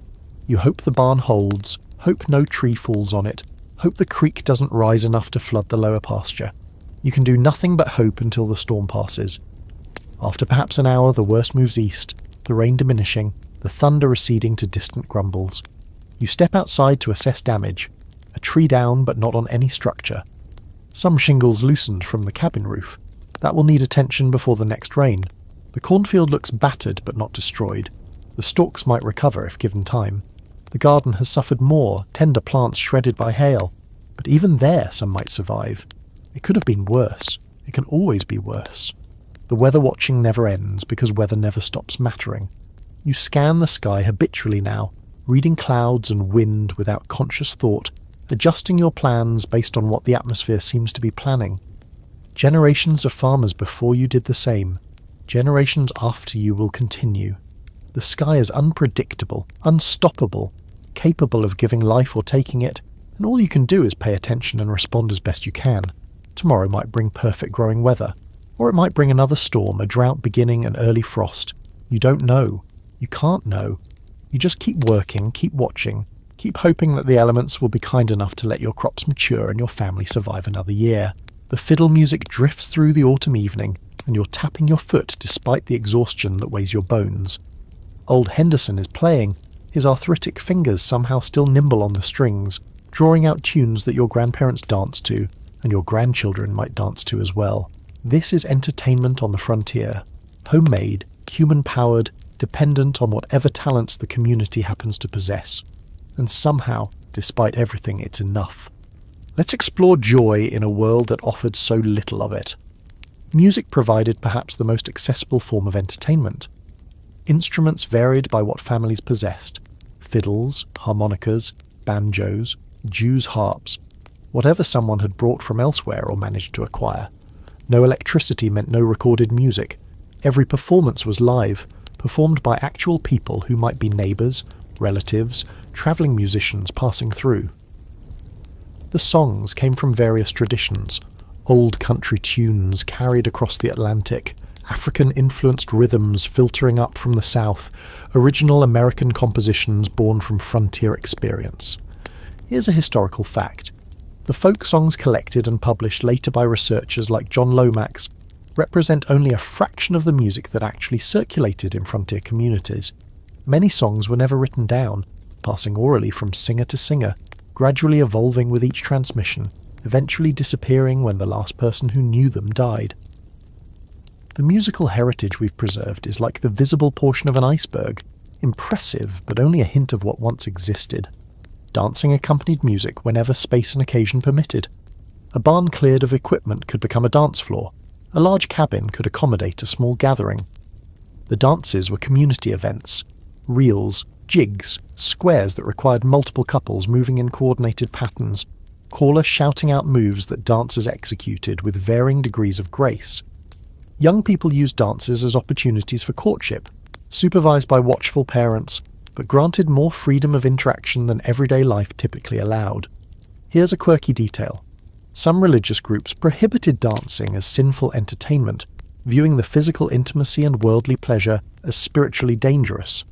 Families in these traditions might substitute play parties, games with music and coordinated movement that technically weren't dancing, because no one called them that.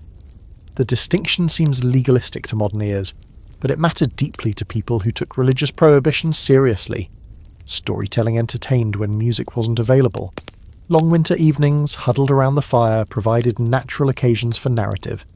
Ghost stories, tall tales, family histories, Bible stories, local legends, news of the wider world transformed into entertainment, the human voice weaving words into pictures that listeners could see in the dancing flames.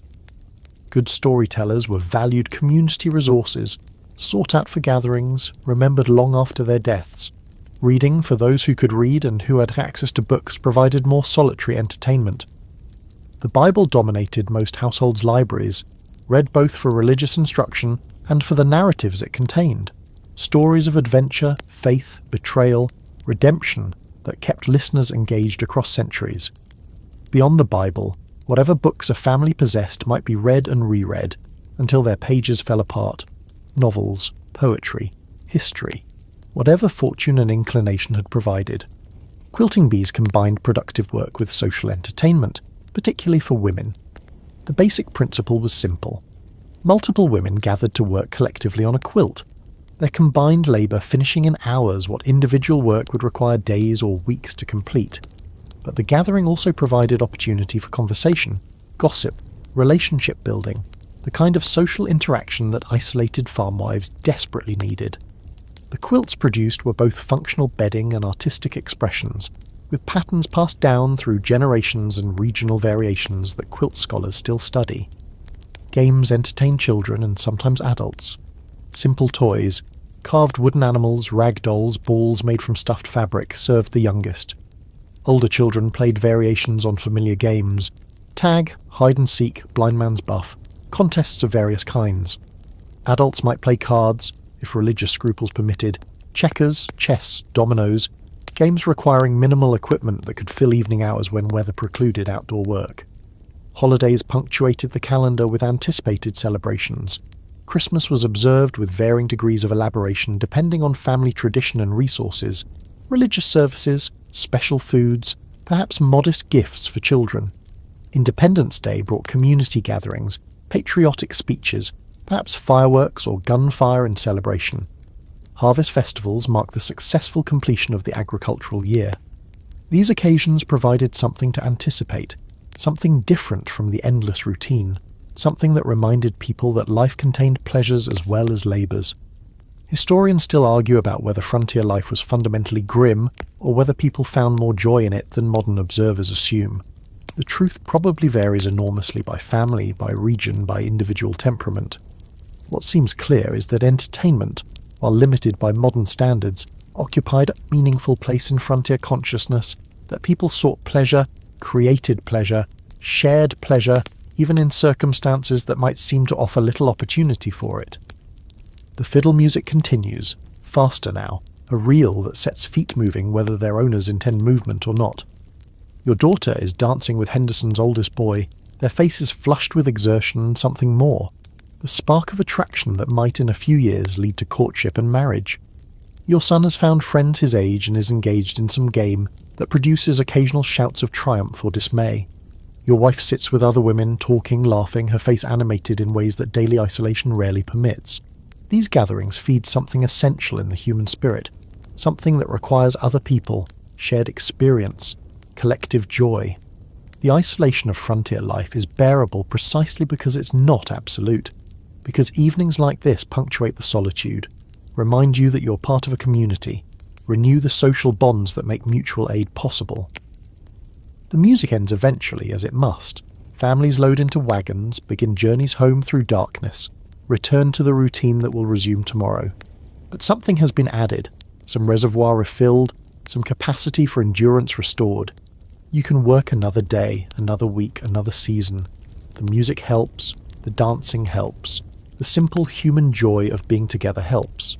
It's not much by modern standards, but it's enough. Spring arrives with mud, endless, sucking, boot-stealing mud that makes every step an effort and every task a negotiation with earth that refuses to cooperate. But spring also arrives with hope, with lengthening days, with the first green shoots pushing through thawing ground. You're about to enter the relentless annual cycle that defines farm life, moving through seasons so distinct they're almost different worlds. Let's walk through a full year on the frontier. Spring begins whenever the ground thaws enough to work. March in warmer regions, April or May in colder ones. The date varying by weather patterns that no almanac can perfectly predict. The first task is assessing winter's damage. Which fences need repair, which buildings need attention, which tools need sharpening before the real work begins. The livestock emerge from winter quarters, thinner than you'd like, eager for the fresh grass that's just beginning to appear. Here's a historical fact. The timing of spring planting carried genuine risk calculation. Plant too early, and a late frost kills seedlings, wasting seed and labour. Plant too late, and crops don't mature before autumn frost arrives. Farmers developed regional knowledge about last frost dates, but these were averages, not guarantees. Every spring brought the gamble of timing, the prayer that weather would cooperate with plans. Ploughing, planting, transplanting, cultivation. The spring months blur into continuous agricultural labour. The corn goes in, hill by hill, followed by beans and squash. The garden gets planted in succession, each vegetable at its optimal time. Animals need attention, livestock breeding time to produce offspring that will mature before winter, chickens setting on eggs that will hatch into this year's flock. The pace is relentless, dawn to dusk, every day that weather permits work. Summer brings the cultivation phase, maintaining what's been planted, fighting the endless battle against weeds, watching crops grow toward harvest. The days are longest now, providing maximum daylight for maximum labour, but the heat makes work more exhausting. Animals need constant water. Crops need rain that may or may not arrive. The garden produces abundantly, providing fresh food after the preserved monotony of winter, but the harvest requires processing before it spoils. Here's a quirky detail. The dog days of summer, the hottest period from mid-July through late August, took their name from the ancient belief that Sirius, the dog star, rising with the sun caused the extreme heat. Farmers observed that this period brought particular challenges. Heat stress to animals and humans, increased disease, crops vulnerable to both drought and sudden storms. Working through dog days required careful pacing to avoid exhaustion and injury.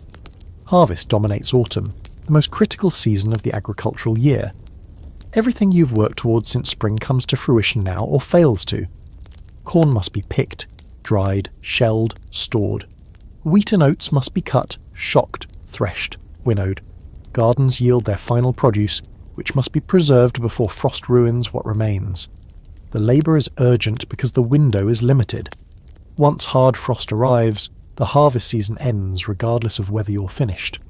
Livestock slaughter happens as temperatures drop, cold weather providing the natural refrigeration that preservation requires.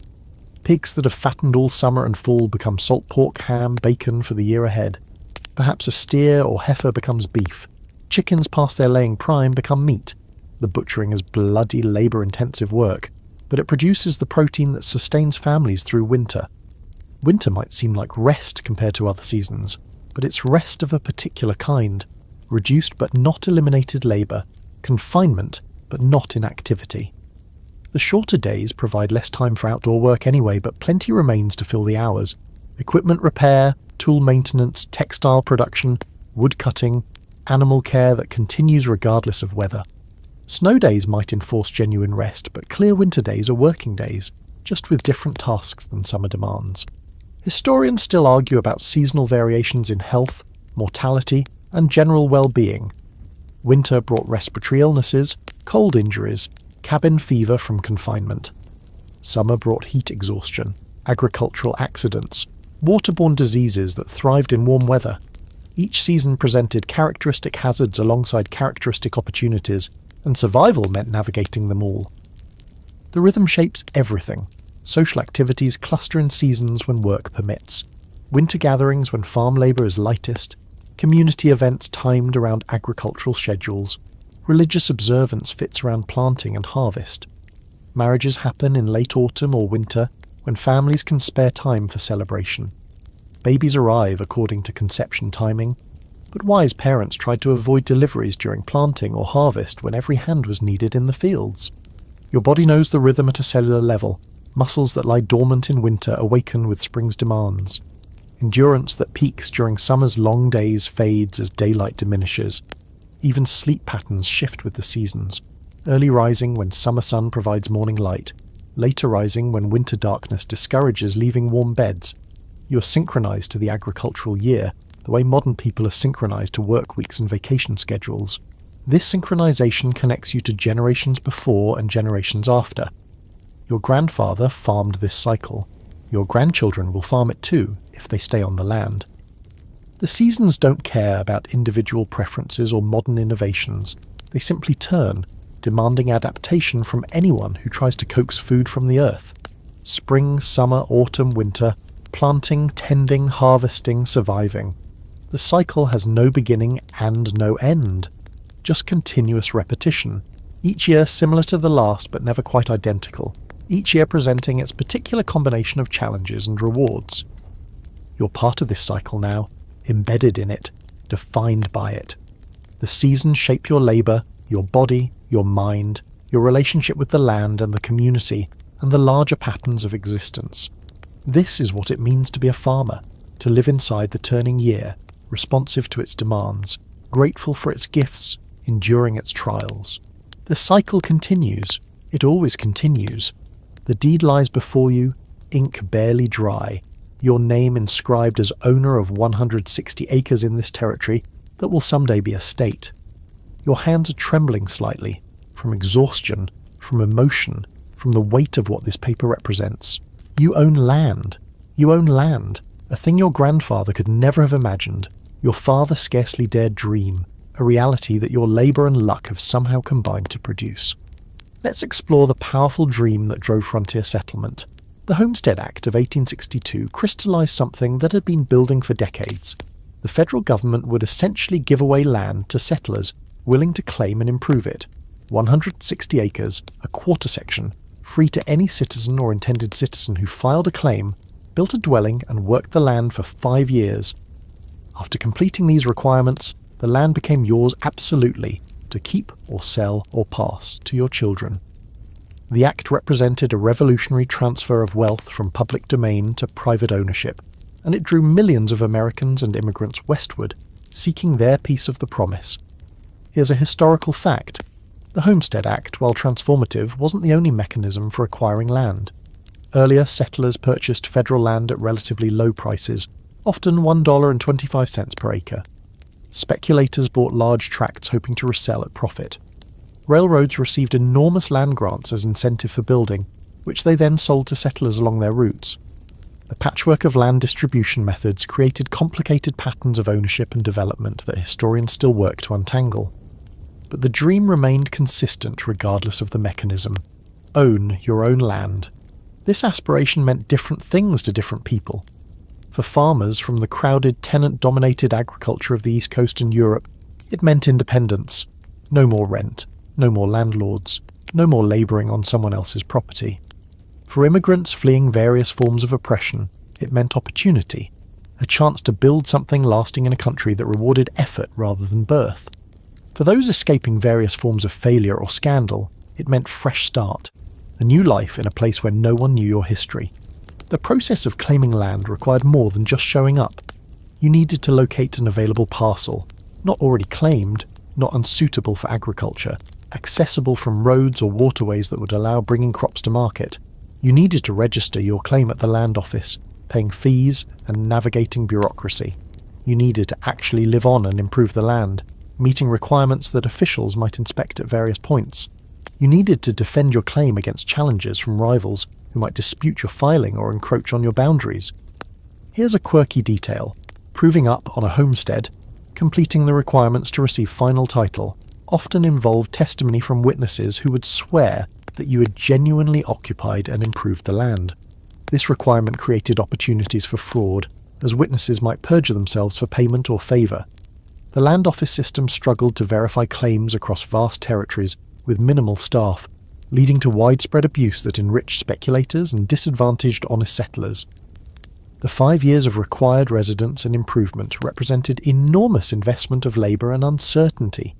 You might work for years building a farm from wilderness, only to have crop failures, illness, or other disasters force you to abandon the claim before proving up, losing everything you'd invested. Statistics suggest that roughly 40% of homestead claims were never successfully completed. The people who started them gave up, died, or moved elsewhere before receiving title. For those who persevered, land ownership changed everything. You could make permanent improvements knowing they'd benefit you and your heirs, not some landlord. You could borrow against land to finance equipment or expansion. You could pass land to your children, establishing your family on the earth for generations. Land ownership represented not just economic security but social status, political voice, and personal identity in a society that associated property with virtue. Historians still argue about whether the Homestead Act ultimately benefited small farmers, or primarily enriched speculators and corporations who gamed the system. The truth encompasses both outcomes. Millions of families did establish genuine homesteads, but enormous amounts of land also ended up in the hands of cattle barons, timber companies, mining interests, and others who exploited legal loopholes. The democratic ideal of the independent yeoman farmer coexisted uneasily with the commercial reality of capital concentration. Your own path to land ownership might have followed the homestead route, or you might have purchased from speculators, inherited from parents, or combined various strategies. Whatever the mechanism, the result is the same. You stand on ground that belongs to you, that your labour has improved, that your family will inherit when you're gone. The feeling is difficult to describe to modern people accustomed to renting apartments and working for wages. This deep connection to specific soil, this knowing that your sweat has literally become part of the landscape. The responsibility weighs alongside the pride. You must pay taxes on this land. Failure means losing it. You must continue improving it, or risk falling behind neighbours whose farms become more productive while yours stagnates. You must navigate the economic uncertainties of markets, weather, health, all the factors that can transform prosperity into poverty within a single bad year. Land ownership is not safety, it's opportunity with risk attached. But the dream endures. Your children see this land as their birthright, the foundation for their own futures. Some will stay and farm alongside you, eventually inheriting parcels that will become their own homesteads. Others will move further west, seeking their own new land in territories not yet settled, continuing the westward pattern that has defined American expansion for generations. The dream passes from generation to generation, adapting but never disappearing. You fold the deed carefully, place it in the strongbox where important documents live, and step outside to survey your domain. Rough still, in many ways, stumps to clear, drainage to improve, fences to build, but yours. Entirely, legally, permanently yours. The dream made real. The frontier absorbed into ownership. The future belonging to whoever has the strength and luck to claim it. The evening light has softened to amber, filtering through the window you finally fitted with real glass last year, casting long shadows across the cabin floor that your children will remember long after you're gone. You sit in the chair that your father made, near the fire that has warmed 3 generations of your family, and you allow yourself a moment of reflection that working hours rarely permit. This life you've built, this farm carved from wilderness, this family raised against odds, this small piece of the continent made productive and home, represents something larger than your individual story. Let's consider what these forgotten families created. The numbers are almost incomprehensible. Between 1800 and 1900, the American population grew from approximately 5 million to 76 million. And much of that growth happened on farms exactly like yours. Small operations where families worked the land with hand tools, raised their own food, built their own structures, made their own clothes, survived or didn't based largely on their own efforts. These weren't celebrities or politicians or anyone whose name entered history books. They were ordinary people doing extraordinary things simply to stay alive. Here's a historical fact. By 1900, roughly 40% of Americans still lived on farms, down from over 90% a century earlier, but still representing tens of millions of people whose lives resembled yours more than they resembled the urban dwellers who increasingly dominated American culture.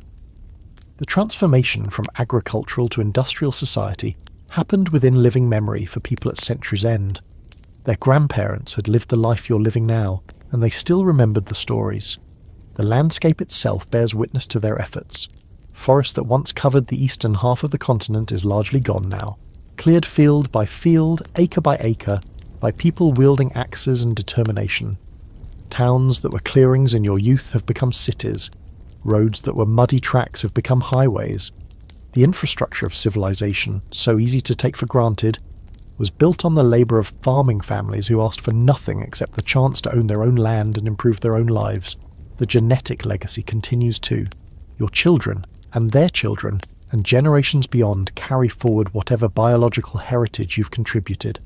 The disease resistance that let your ancestors survive, the physical capacities that frontier life selected for, the psychological tendencies that helped or hindered adaptation.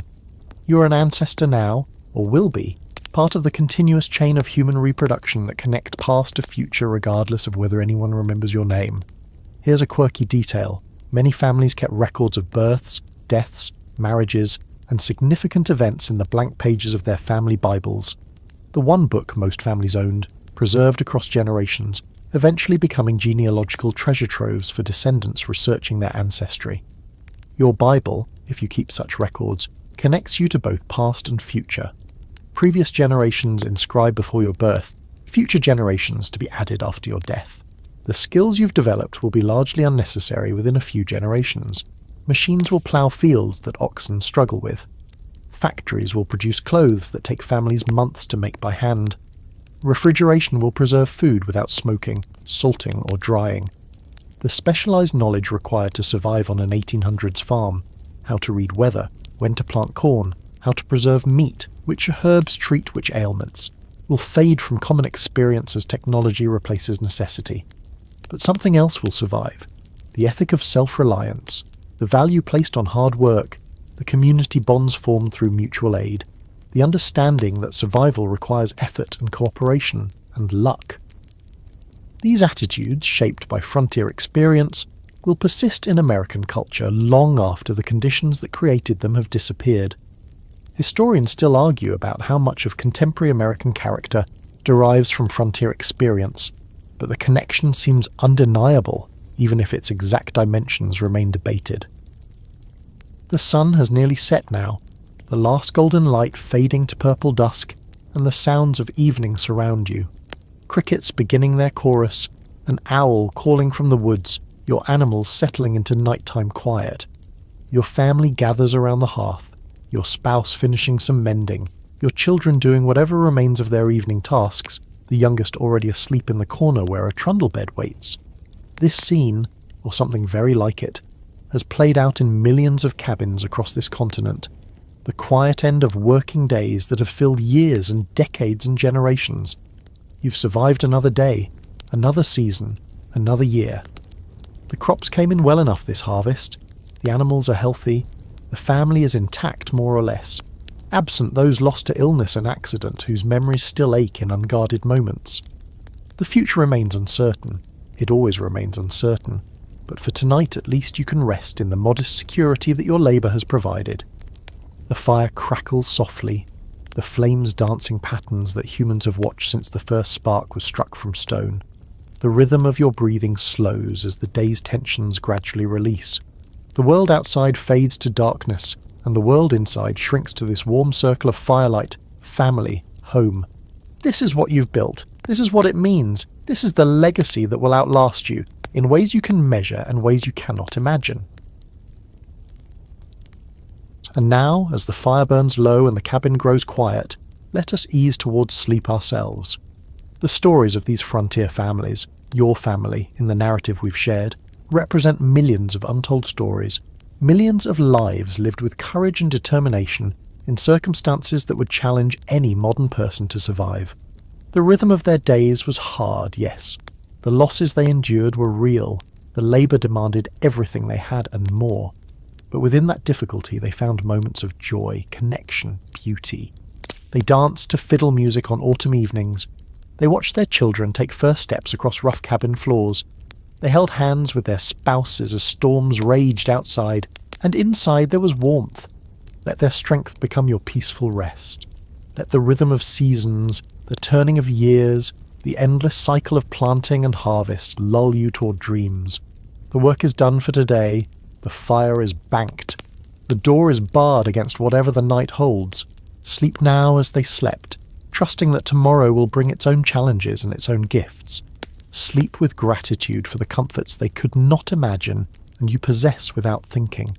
Sleep knowing that the thread of human experience connects their struggles to your rest, their survival to your existence, their forgotten story to the fact that you're here at all, listening, remembering, honouring what they built. Rest well, the morning will come as it always does, but not yet, not yet. Sweet dreams, friend, sweet dreams.